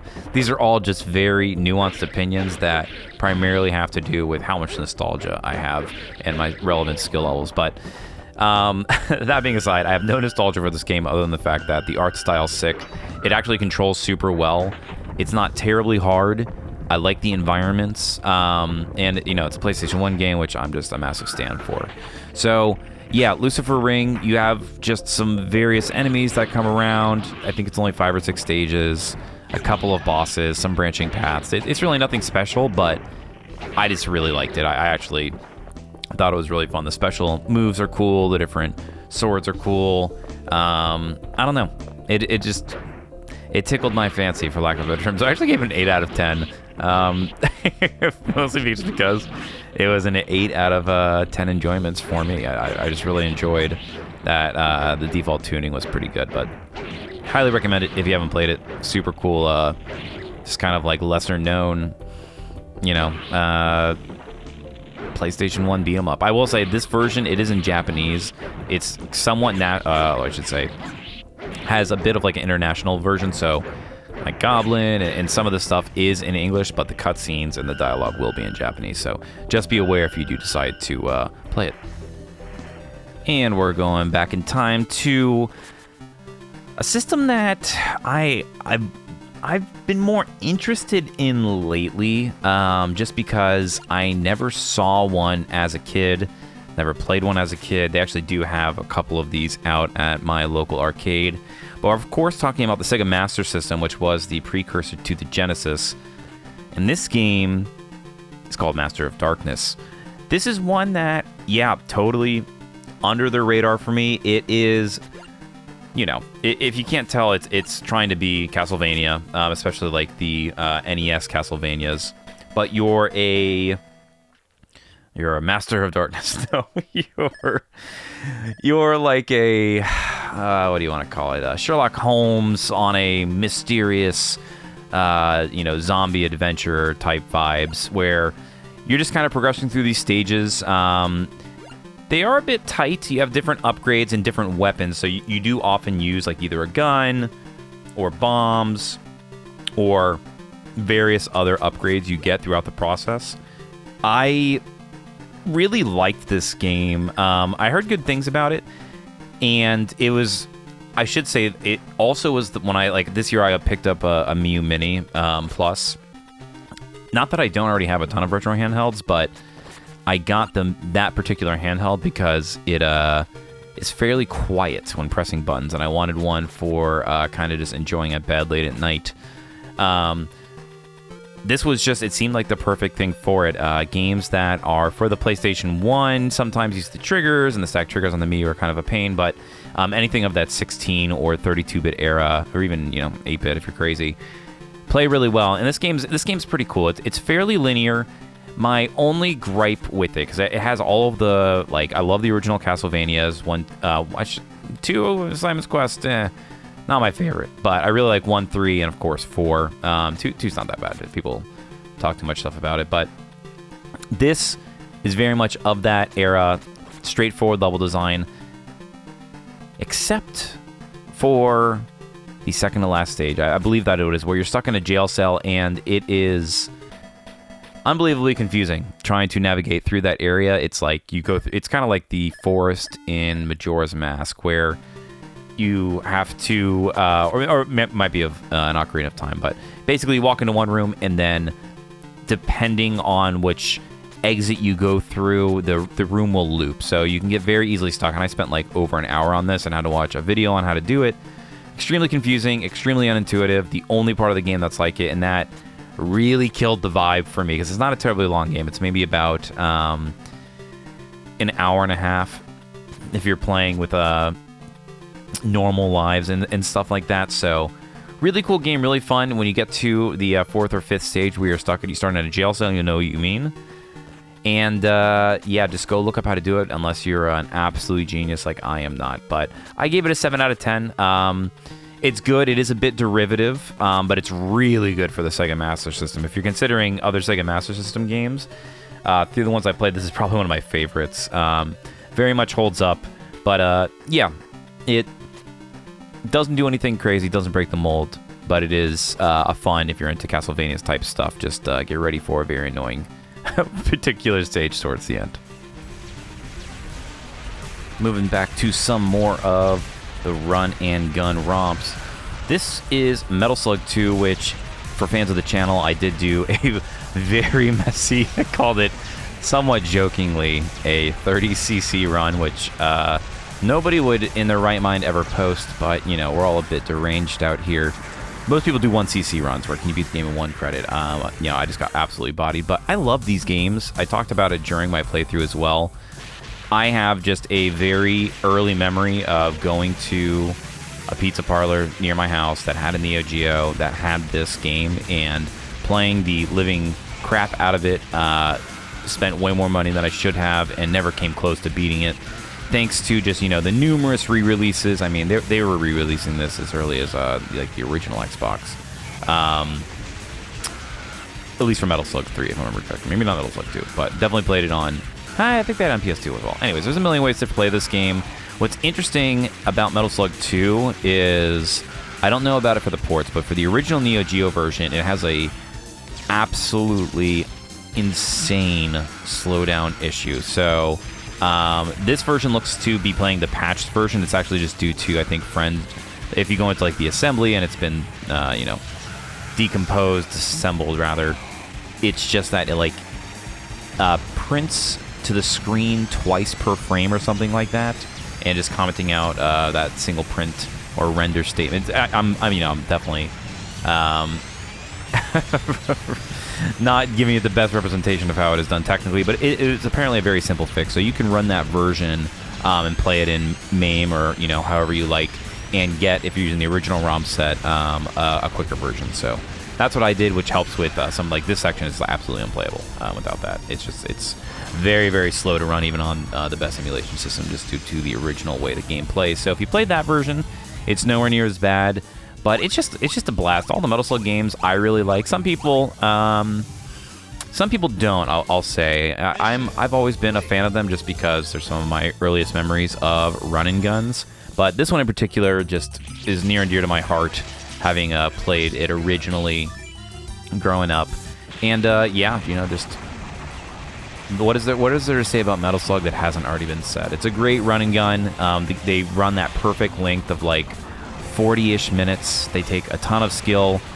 This one is brutally hard, you know, at least for me. I think once you learn, as we're watching this person who is doing a very good job playing through it, once you learn the patterns and stuff are further, you know, not some of the harder games to play and to learn the run for, but difficulty for these doesn't really impact me as much because I can just quarter feed. So I gave Metal Slug 2 a 7 out of 10, just because I love it. And now I'm actually reading that, I thought I gave it an 8 out of 10, so this is funny. This is how you know we're doing it live. But it might be due to the difficulty. Oh, man. Either way, I recommend playing every single one of these games. They're so fun. You can't go wrong with Metal Slug, any of them, but 2 is really good. And you'll be so surprised what game we have next on our list. And what do you know it, the next game alphabetically that I played in 2025 was Metal Slug Advance. Told you we weren't going to be going too far from it. Yeah, this one I also have very fond memories of. I had this on my... I think I still actually do have it now that I say that. I have the original cart for Metal Slug Advance. And as a kid, played it a lot. Did not come close to beating. I remember getting to stage 4 after like a 8-hour car trip as a young lad, being absolutely blown away that I made it. And honestly, I don't even know if I could do that today. This game is so tough. It's not as linear as the arcade Metal Slugs. It's interesting because it's a bit more forgiving, but the stages are much longer. I think it's a harder game just because of, I mean, maybe if you know what you're doing, it's not. You do get 3 lives, and the lives can get refilled, so it does help with the longer stage size. And there's multiple paths. There's like a card system you can get as you're kind of playing it that unlocks different, just kind of score achievements, whatever you want to call it. For like if you take a particular path or you do a particular thing, so there is a bit of replayability there. But the game itself, yeah. And now watching it, that's like some super clutch moves where you can jump out of it to dodge bullets. I'm learning Metal Slug tech every day that goes on. That's why I love these games. But yeah, this one's pretty tough.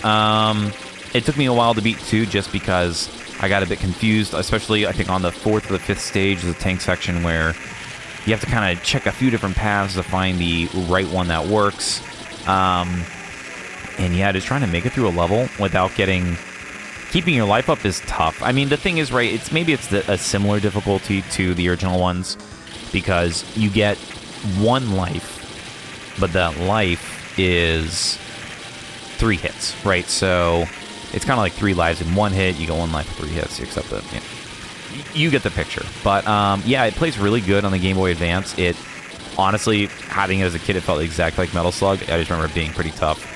Because of that, I gave it a 7 out of 10 as well, which after glazing out Metal Slug 2 feels kind of crazy, but usually a 7 out of 10 on my list is either not necessarily noteworthy or was a little too tough for me. This, maybe not noteworthy, but I love it. It's just mostly a difficulty thing. So Metal Slug Advance, absolutely recommend it. It's super fun.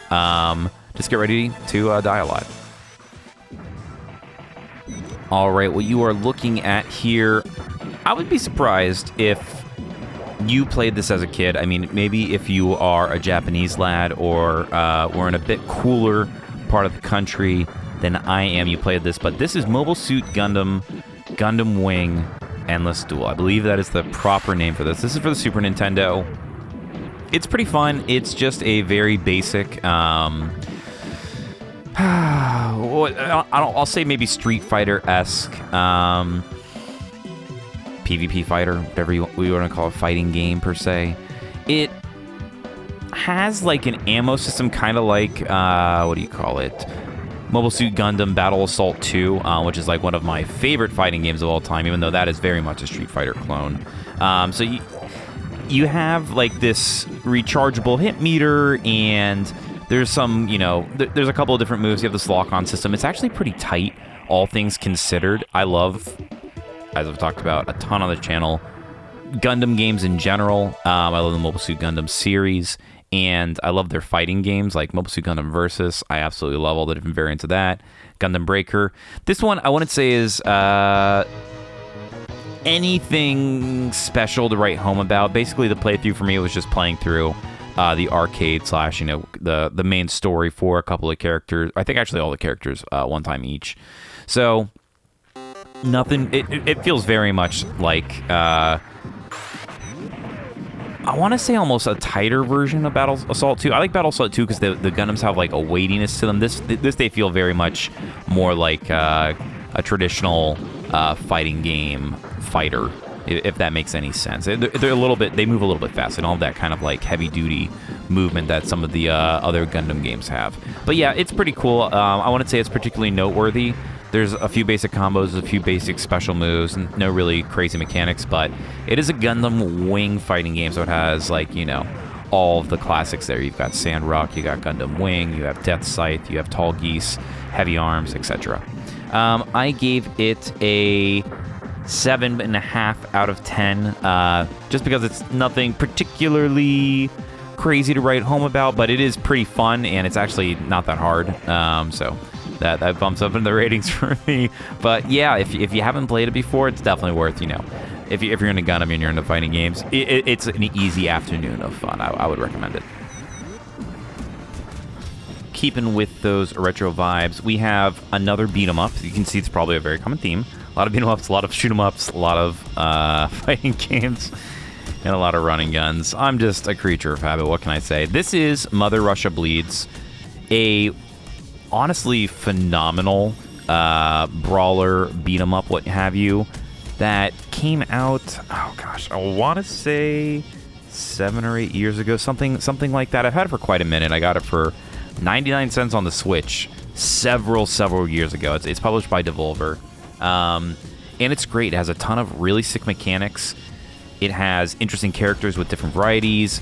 It kind of has like that Streets of Rage 4 story progression where there are different levels and you can kind of just take on those levels individually rather than doing kind of like a full arcade run. I think like a perfect arcade run, if you were to do it that way, is about 2 hours, something like that. But yeah, this one's a really cool one. Basically, you beat enemies up, they collapse to the floor. Once they're on the floor, you punch them a whole bunch, and then you can extract their life essence to either use yourself, which you see in the top left there, that syringe is the number of like potions / heals you have for your character. Alternatively, you can use them as like a damage bonus / like, you know, rage mode, for lack of a better term. So it has like this dual use function. There's different weapons, there's different enemy types. It has this very, very pretty disturbing story that's very, very strange and weird. Much darker than any of the Streets of Rage games, that's for sure. But it's really fun. It's a super tight beat 'em up. It is, yeah, it's a little longer than a normal one, but it's kind of like presented in a different style. So you can actually add bots in as well. This is a solo run. But if you're playing it just casually, locally, you can have people drop in, or you can put bots on to play with you, which makes the game a lot easier because they can revive you if you die, which definitely makes the difficulty not as bad. So I love this game. It did take me, like, I bought it and then played like a couple stages a year because I would constantly forget about it. But that has nothing to do with the quality of the game. That's just my terrible gaming habits.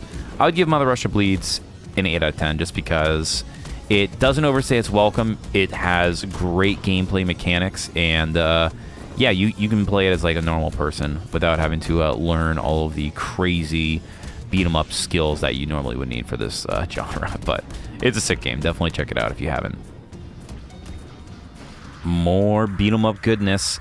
This is, I think, you know, another mega classic in the beat-em-up Hall of Fame. This is Mutation Nation for, I believe it's the Neo Geo. This game is sick.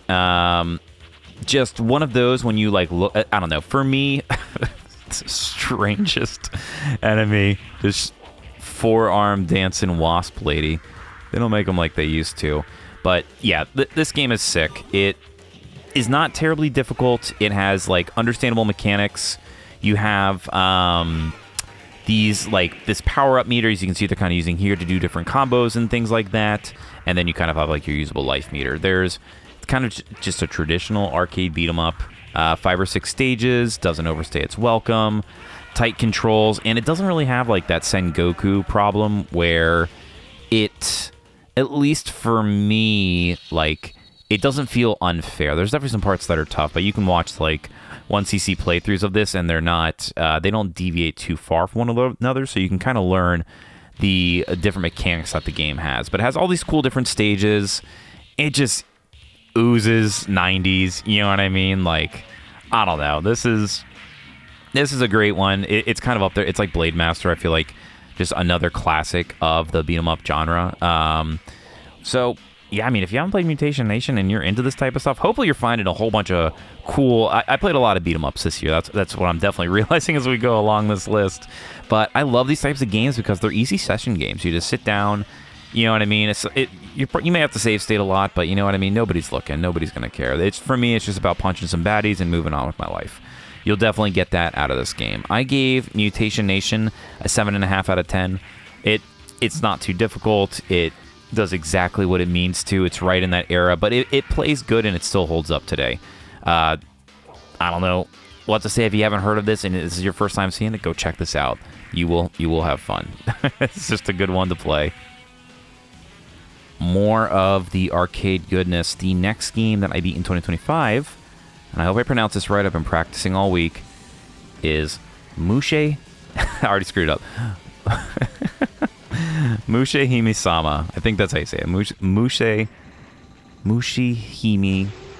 Hime-sama. I screwed it up, but it's a game where you're like a bug girl shooting other bugs, and it's a shmup. I mean, this is I think this is in like the top 10 of Pantheon cave games. If you're not familiar with, we talked about it, I believe, earlier in this too, right? But they're Denmaku's. They're bullet hell games, really focusing on dodging mechanics, sometimes learning patterns. It really just depends on the cave game itself. They all have their different strategies for beating them, and the different, difficulties that they have. But I played the remake of it on Steam. It was on sale pretty cheap this year. So it's kind of the similar, this might be the Xbox 360 version that we're watching. But or a different version. But they're very much the same. It just looks a little bit nicer, and I think there's a different arrange mode for them, and a couple of other just variations that you can do with the version. So there's a whole bunch of different versions of this to play, but this is a classic cave shooter. It is not the easiest one, but I think it is one of the easier ones because you can set it to easy and give yourself a whole bunch of bombs, give yourself a bunch of lives, stuff like that. And you can also do stage select, which helps you learn individual stages. I played this one a lot this year. I got the clear a couple of times now with that. I think the best I did was maybe a 7cc clear, but I was able to get through the first 3 stages without dying or without losing a credit per se, and that felt pretty good. This is one that I just was trying to pick it as my main shmup to learn for a month, just when I had 20-30 minutes before running out to do an errand or going out to eat or doing XYZ. I would pick this up and play it, and I'll say practice does help a lot. If you just play one shmup religiously for an extended period of time and learn the combos, learn all the mechanics for it, because all the different, you have to learn your ship, you have to learn your hitbox, all that stuff, definitely makes a big difference in learning, and that this is really the game that taught it to me the most. It's really fun. It's not terribly long. I think it's maybe 30 minutes at most, maybe 28, something like that. Really good score system. This is a classic. If you haven't played it or heard of it, you're in for a treat, but I think most people who are a fan of Cave and especially are into shmups have played this before. So I gave, here we're going to go again, Musha Himasama, I'm hoping that's how you say it. I should have looked it up before recording this. An 8.5 out of 10, just because it really was the first shmup I dived really, really hard into and started to learn. And its different modes make it pretty easy to pick up. So, yeah, fantastic game. Highly recommend if you're into shmups. You can't go wrong. We are back with or I should say, probably everybody's favorite plumber, Mario or Mario, depending on what part of the country you are from. This is New Super Mario Brothers 2 for the 3DS. I actually have, this is actually the first game I got for my 3DS back whenever the 3DS came out. I actually have, so my 3DS is the I have the 3DS XL, this game, the new Super Mario Brothers version. There's just a bundle with it at the time when it came out that I got just to save it because I wanted to play this game anyways. And then proceeded to wait, I guess, 15 years to beat it or something like that. But I basically did a fresh playthrough of it after having not played it in, over a decade on my original 3DS, which still, thank goodness works. And I've actually got a lot of mileage out of it. So yeah, played this on original hardware. And it's just there's really no bad Mario games. I'm playing through Mario Galaxy right now. They're all great. Every single Mario game is great, even Super Mario Brothers 2. It's a fantastic game. It was a great use of the 3DS's 3D function. It doesn't mess with your eyes too much. It has all of the perfect features for a Super Mario game. And, I mean, it's very highly rated, I think, by people, too. It runs at 60 FPS. I mean, it's a Mario game. There's just no bad ones. If you're into platformers and you're into that stuff. Some people, I think, maybe aren't the craziest about it, but I actually love Mario games. Always have, always will. A lot of nostalgia there, but they're just tight platformers, and all of them are unique but the same. And they're kind of, a mix of tight platforming and a little bit of brain turnoff. So for that, I gave New Super Mario Brothers 2 an 8 out of 10 because it's super tight, and I didn't have to think that much. And I actually did 100% it. It's right in that difficult. It's not the hardest one by any means, but it's definitely not the easiest one either. So if you haven't played this and you have access to a 3DS, I don't know what else you were playing, but you definitely should have played this. Otherwise, your mileage may vary. You may have to find an emulator version or something like that, or rip it from the original disc or something like that. But it's a fantastic game. I loved it. Like I said. We can't... What is there to say about Mario games that hasn't been said? Back with some more arcade goodness. This was my Halloween game, we'll call it, for 2025. I just happened to want to play something a little bit spooky around that time, and this is what I settled on. This is Nightmares in the Dark for the Neo Geo. Super cool game. I, again, had never heard of. I never saw it. But it's really good. It's like... So let me see. I think there's 5 stages per stage. There's maybe 25 stages in total. They're pretty quick. You can finish most of them. I think they only let you go for a minute each. So it's like a 25 or 30 minute long game if you just, get through it perfectly. But yeah, it's got this interesting mechanic where you have to hit enemies like 3 times to turn them into a fireball. Then you can pick the fireball up and roll it down the stage, kind of pachinko style. And it picks up the rest of the enemies. And you basically just have to kill all the enemies in a level. And you try and get the highest score. And then you move on to the next level. It's really it. If you get hit, you lose a life. Your lives are there are the kind of fireballs in the top left. There are some bosses which have interesting mechanics at the end of each kind of stage run, but it all revolves around this one mechanic of just lighting enemies slightly on fire, which stalls them, getting enough of them into a group, as you can see here, and then just hitting them all with the fireball to finish the stage. So nothing too crazy. The power-ups do a little bit, but honestly, they disappear pretty quickly, so I don't think it's in your best interest to go chasing after them. It's more of a score attack type game, but really cool. I actually would have loved this as a kid, although I probably wouldn't have played it just because it was kind of spooky. But it's got great pixel art. It's just a really fun Neo Geo little hidden gem, Nightmares in the Dark. Definitely check it out if you haven't. You can see here, actually, this is like an example of one of the bosses. So they have there at the top kind of the 4 different skulls, and you just got to wait for them to spawn monsters that you can hit and turn into a fireball to hit them with. It's as easy as they come, folks. But highly recommend it. If it looks interesting to you, I can tell you it is interesting, and it's not a terrible time investment. So I gave it a 7.5 out of 10. Moving into the 2000s era boomer shooters. The next game up on the list is Painkiller Black for the computer, or I should say for Windows, maybe. This is a funny one. I played a lot of games like this growing up. This is just peak 2000s kind of budget shooter, I would like to call it. I don't know. I feel like every single game I played was like this gray blob of boomer/arena shooters in the 2000s, but because that happened, I am extremely fond of them, and this is probably one of the better ones from that era. Kind of doomy, kind of just, I don't know. I don't describe it other than just like peak boomer shooter era, but this one's pretty cool. You basically spawn into a world. You have maybe 25 stages, something like that, 5 episodes per 5 stages. The story is extremely loosely held together.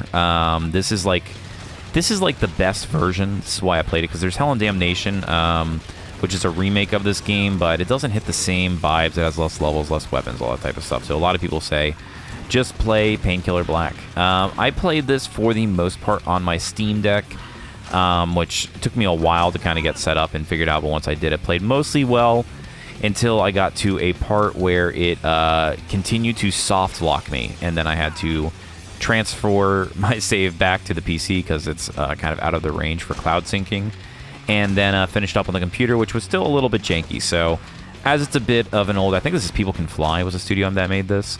It's a bit older. It definitely can just glitch out of nowhere and soft lock you in stages, which is never fun. But it's very straightforward. Go into a room, kill all the enemies, wait till you get to the next checkpoint, and you're basically just running into different arenas of enemies. It's absolutely brain dead. It's extremely fun. It is a bit repetitive, and these levels can be kind of long. Some of them are like 40 to 45 minutes. You can save throughout the level, hopefully. Sometimes you will soft lock yourself, but yeah, I enjoyed this. I actually did not even... I got through the main game. I didn't finish the DLC just because by the time I finished it, it's kind of long. It is a bit repetitive. I gave it a 7 out of 10 basically because it is super repetitive. This was a repetitive score, not a difficulty score. It's pretty... I've played a ton of like Quake and stuff like this, so these types of games are my bread and butter that I'm like somewhat decent at. but it is a very repetitive game, and enemies don't die in one shot, which, I like to have some enemies that do. I guess that's not true. There's definitely enemies that do, but a lot of enemies are just bullet sponges, and sometimes it's a little confusing with the mechanics. It's a bit rough around the edges, in my opinion, just because everything from this era was. But from this era, this is the smoothest of them, or one of the smoother ones. If you enjoy boomer shooters, you'll have fun. It's a really basic game, nothing terribly crazy. Lots of cool guns, lots of stages, lots of content. It's a mindless game. You'll have fun with it. And then sometimes, like here, you turn into a demon, which ragdolls everything when you absorb enough souls of your foes. Who doesn't love that? But yeah, like I said, 7 out of 10 just because kind of a bit repetitive and stuff like that. But it's fun. Boomer shooters are fun. It's like one of my favorite genres. Next on my list, I played Peggle in 2025. I don't know how much else to put it. This is the only PopCap game I played, thankfully, in 2025. I don't know what got into me, but I just wanted to play Peggle last year, and yeah, I beat it. I actually played the PSP version, which has pretty good controls, as the PC versions either look very chunky like this, or you have to play them in a 4:3 window, which doesn't scale. So there's probably some Peggle mods out there that improve on the experience, but I didn't care that much. I just wanted to play Peggle while I was on my bike, and that was the majority of it. So yeah, Peggle is, if PopCap was very popular back in the day, I don't know who they got acquired by, but all these games were like pre-installed on your computer and stuff like that. But Peggle is pretty fun. It's just like Pachinko. You kind of just shoot the ball randomly and try and get all the orange balls. They disappear, and they have strange animals and weird pictures in the background. It is the epitome of an E for everyone game title. Yeah, it's Peggle. It's fun. I gave it a 7 out of 10 because it's Peggle. Moving back to the future. Now we're finally out of the 2000s. We are back in the modern era. This is Ratchet and Clank Rift Apart for the PlayStation 5. This game is so sick. I've played all the Ratchet and Clank games. I played them as a kid and kind of as they released, so just one of those that really hits home for me. I actually borrowed this from a friend. Tell me that ain't the most like 90s pilled thing you can do. Borrowing a game from a friend as an adult. It feels incredible. It's like, free Blockbuster. But yeah, I borrowed this from a buddy of mine who got it with his PS5 after he beat it, and cranked this one out in probably a month. I really tried just to get it back to him, and because of that, I got it done pretty quickly, but this game is phenomenal. I'll say it right now, it was a 10 out of 10. It might have been the best game that I played. I think it was the best game I played in 2025. I love these games. They are fun for anybody. They are a perfect blend of difficulty and interest, and, no battle pass, none of that, crap. It's just a fun game. These games are fun. They're interesting. They have a decent amount of collectibles. They're goofy. I love Ratchet and Clank. I always have. I will play these games till I am old and weary, and hopefully even after that.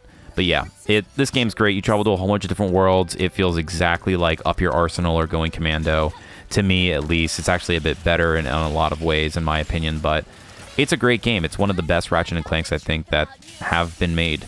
If you haven't played it, what are you doing? Go play this game. It's really, really good. You just smash up enemies, get bolts and bits, travel to different planets, and you laugh and, do fun stuff along the way. And the story's kind of cool. It's a cool story. It's a little different. Actually adds a little bit to the Ratchet lore, the universe of Ratchet and Clank lore. I don't know how many archivalists are out there for Ratchet and Clank stuff, but I'm sure they were eating good when this game came out. Yeah, this was one of the few, if not the only 10 out of 10 I had in 2025. Loved it. Can't say enough for it.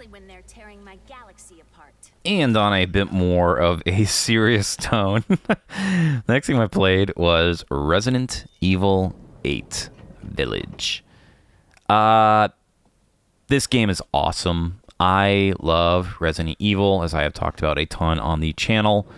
both new and old, except for Resident Evil 6. That's probably one of the worst games I've ever played, and we're not going to start talking about that because I could do an entire video on all the things that upset me about Resident Evil 6. But Resident Evil 8 is freaking sick, man.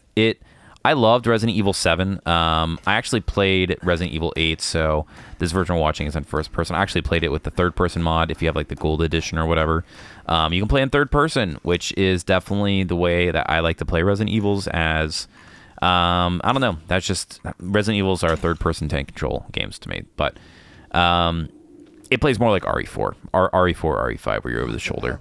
This game it's perfect. It's scary, it's weird, it's interesting. It mildly increases the lore of the Resident Evil universe. That's probably the worst part. I know I said I wasn't going to talk about 6, but Resident Evil 6 advances the lore in so many different ways of Resident Evil, and it's such a bore and long game to play through. This game, I wish it was longer. I wish it was twice as long. I think it was like 12 or 13 hours. For me, I got most of the content and guns and upgrades in my first playthrough, and then I played all the DLC. I guess I should say it's like the Shadows of Rose or something like that. There's an extra like hour like mission that you can play after you beat the main game that comes with the DLC and wraps up the story pretty nicely. Would highly recommend playing that as well. I gave this game a 9.5 out of 10. And to be honest, I now that I'm saying that, I can't think of why it wasn't a 10 out of 10 for me. We can retcon it. It's either a 9.5 or a 10 out of 10. I loved everything about this game. I beat it like within a week or two. That's kind of like the sign for me if I really... The 9.5 or 10 out of 10 games for me usually, unless it's like Dragon Quest 11, which, you know, it would be insane to play in a week, at least for somebody with my schedule. I was locked in. I love this game. It's everything I want in a Resident Evil. Okay, the one reason I will say 9.5 out of 10, there's a few areas where you can miss stuff, and you can't go back and get it, and that pissed me off. So that's probably the reason it was a 9.5 out of 10. Definitely, there's a couple of spots where if you're trying to do a 100% run, there are things that you can miss. That was probably my only gripe. But for the most part, the story is insanely creepy. It builds on Resident Evil 7, which is also I loved. And, I mean, it's just... It feels a bit more action-y. RE7 felt a little more horror. This, to me, felt like a really nice homage to Resident Evil 4. So, yeah, I mean... If you haven't played Resident Evil 8, go and play the other 7 first. Or just play this one and then go back and love them. Honestly, you can play any of them and have a grand old time. This game is phenomenal, and it fits really well in with other stuff of this era. So... yeah, can't recommend it enough. I love this game. And we're continuing to do it live, which is why that I didn't know that right after RE8, I put in my journal RE8 Shadows of Rose, which was the DLC that we were talking about.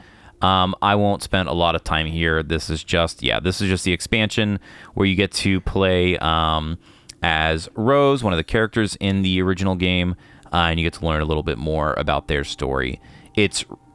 It takes place in the same game that you... like, there's really no new assets that are used. It's kind of just like a reimagining with some new stuff.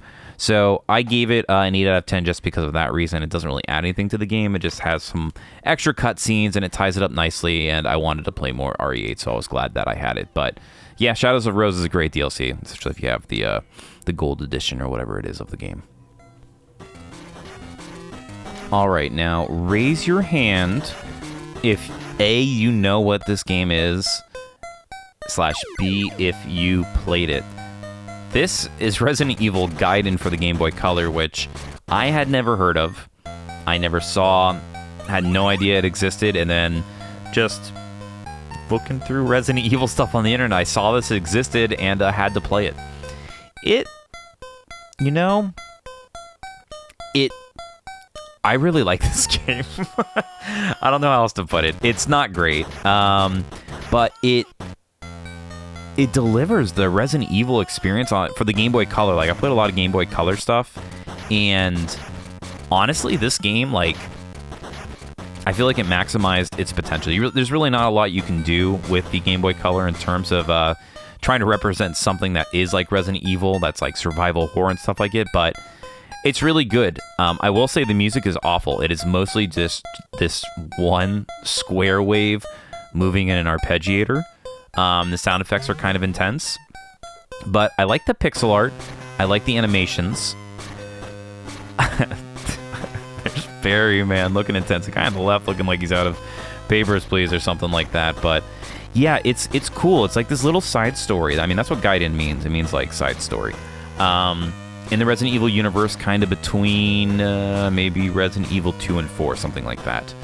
But just an interesting little story that has some interesting lore implications if you believe it's canon. The worst part of the game is definitely the backtracking and that you sometimes need to get items from enemies to advance the plot and you have no idea where they are. And that they even drop stuff. So it's like, imagine going to try and finish a World of Warcraft quest and it just says, go get this item and it doesn't tell you which enemies or area you need to kill it and you just have to kind of guess.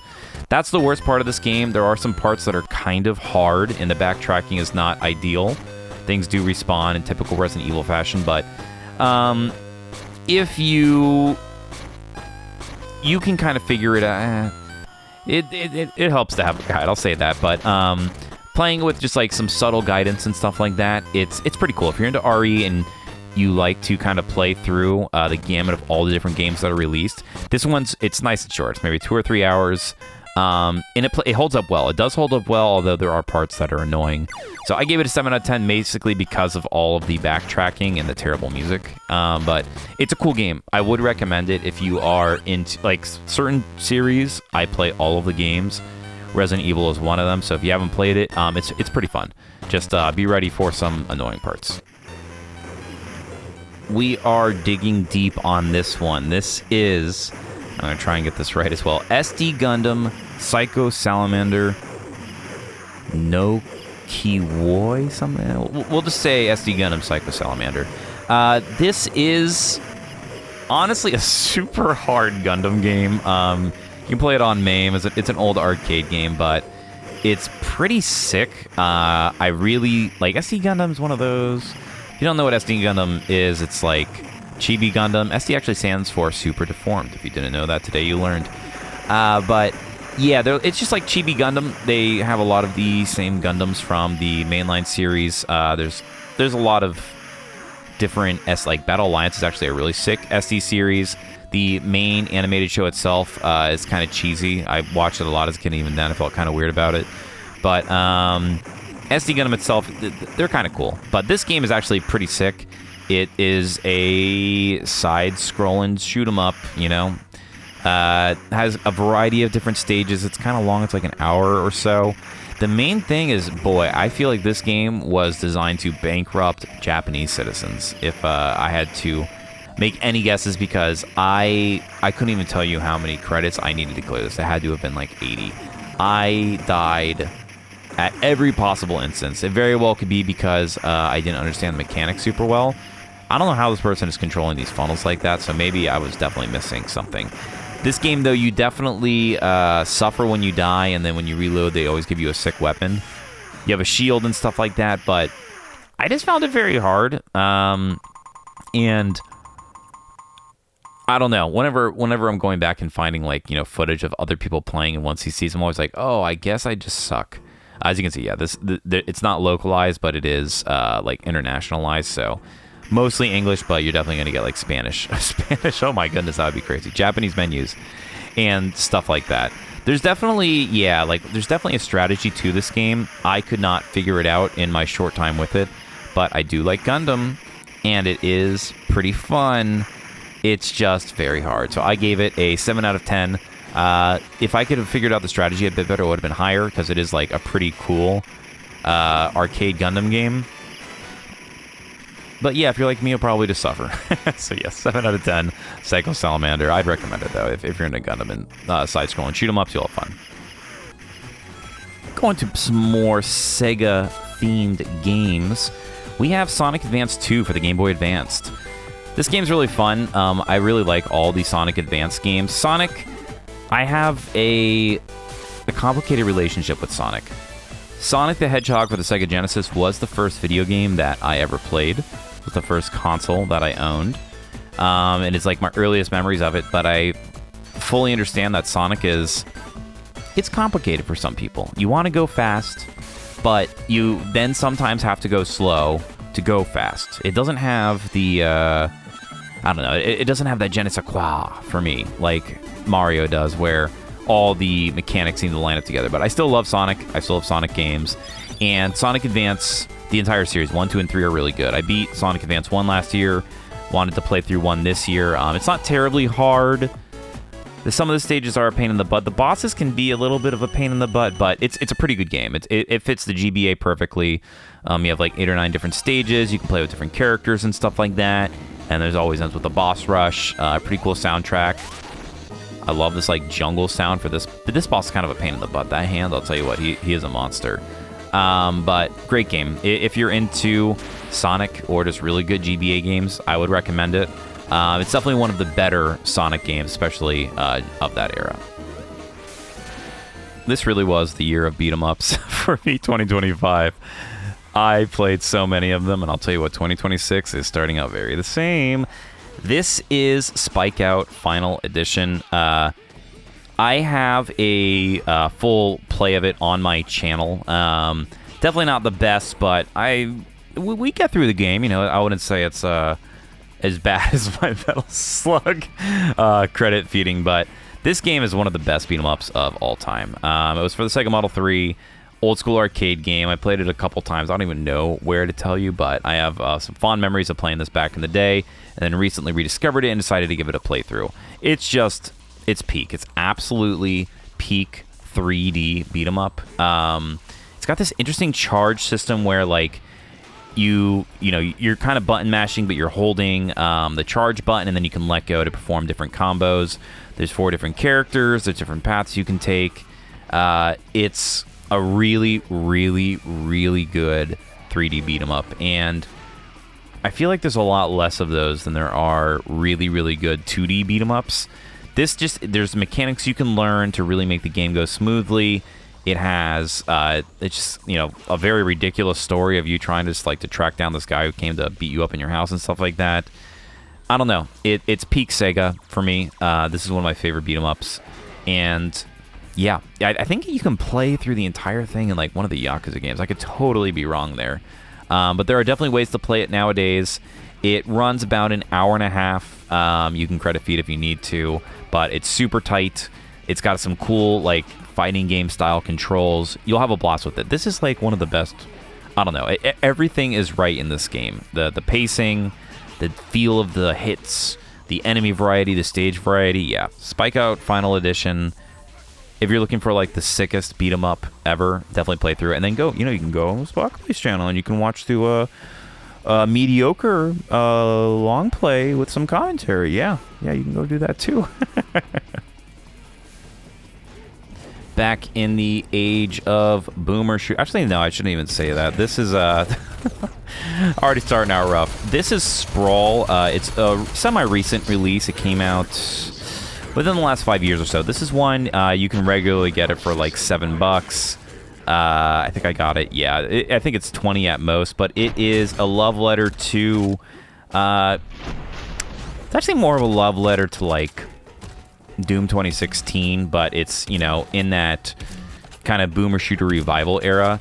It's a really cool game. It has an interesting mechanic of this adrenaline, where you can see it there at the bottom, and you can, I was playing it on computer, so you either hold left trigger or, right mouse, and it slows down time, and it feels like reduces damage, but there's a lot of stuff in the game, you have to have adrenaline to get into these big fights, because you're constantly slowing down time, shooting a whole bunch of different guys in their weak spots, collecting ammo, running back and forth. So right there you can see they are using the adrenaline, and it's a huge mechanic that's really introduced well. It's kind of got System Shock, Blade Runner vibes, kind of this evil corporation that, actually, now that I'm saying all this, I want to say there is something actually that it is very close. Oh, it's very Blade Runner-esque, I'll say that, but there is definitely... Okay. This is actually more Neuromancer than anything else. As we are talking through this live generative commentary, we are remembering this is heavily, heavily, heavily Neuromancer inspired. I mean, you have Sendai decks and a lot of similarly shared nouns from the Neuromancer book, which I haven't read. It's like one of the best sci-fi books of all time. But yeah, just all in that era. It's really, really fun. It's a little hard. I'll definitely say that. The checkpointing system could be a little bit better. It could be worse. The gun variety is pretty good. It definitely sucks when you like lose in a particular section because one dude killed you and the checkpoint didn't trigger. I had a lot of that happen to me. The levels can be, upwards. They can be kind of long, so they sometimes can be like 45 minutes long. So all those things come into account for me as somebody who usually has like 30 minutes to play a game or something like that. If it's not apparent by the huge amount of like shorter games that I beat throughout the year. But this one's really good. I love these types of shooters. The controls could be a little better for some stuff. You have like wall running and stuff like that. I think this is a single dev, so I'm not gonna, harp on it too much. The one thing that I will say about this game was I did have some hard locks in levels that prevented me from advancing, that actually I did like use cheats to beat, like no clipping through the level. There were several parts where I got stuck that I just had to reload the level completely or use cheats to get through and trigger a next part, which did dock it a point for me on my very, very rigorous, as we are seeing, scale. So I gave it a 7.5 out of 10. Like I said, really, it was just the checkpointing system could have been a little bit better. And then it's a little janky in parts. But overall, it's a very, very good game. It reeks of Neuromancer. It oozes style. And I really like the adrenaline mechanic. Definitely has like a bullet sponge feel for some enemies, which for me, I prefer like a lot of enemies that are not bullet sponges, but to each their own. But yeah, Sprawl. Fun, indie, first-person shooter, cyberpunky vibes. You'll enjoy it if you're into that type of stuff. Did we already talk about that I like Mario games? This is Super Mario Land 2 6 Golden Coins DX.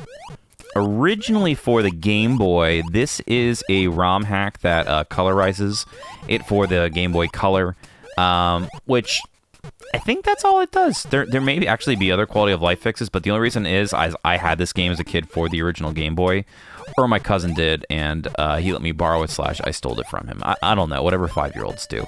But yeah, this it's a great Mario game. All Mario games, as I mentioned earlier, are great in my opinion. But this one's pretty cool. It's just like, it's really straightforward and linear. It plays really good on the Game Boy Color in that 4:3 scale, and the ROM hack feels really good. They may also have some speed improvements. I could definitely be wrong there, but I just enjoyed playing through this again because I hadn't played it in a really long time. It's a little different than some of the other Mario games, but it has all of the same, things you would know to love about any traditional 90s Mario platformer. So yeah, I gave this a 8 out of 10. I'm like looking here, trying to find it. 8 out of 10. It's just a solid Mario game. If you're into GBC stuff, you're gonna enjoy it. It doesn't overstay its welcome. It's only maybe 2 or 3 hours long. You just have to beat all the levels to get the 6 golden coins, and then you win.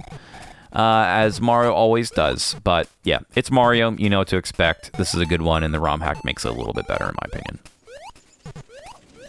For a year where I was mildly addicted to dungeon crawlers, it's crazy that there aren't more on this list. But this is Xanadu Next. Gosh, we have a Let's Play, full playthrough of this game on the SpockPlays channel.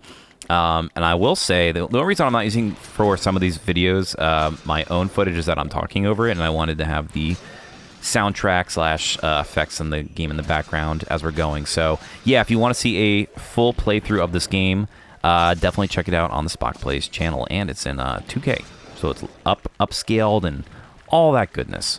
This game is sick. I had a really fun time playing this on the channel. It is kind of in like the YS universe, if you're familiar with those games. It is just a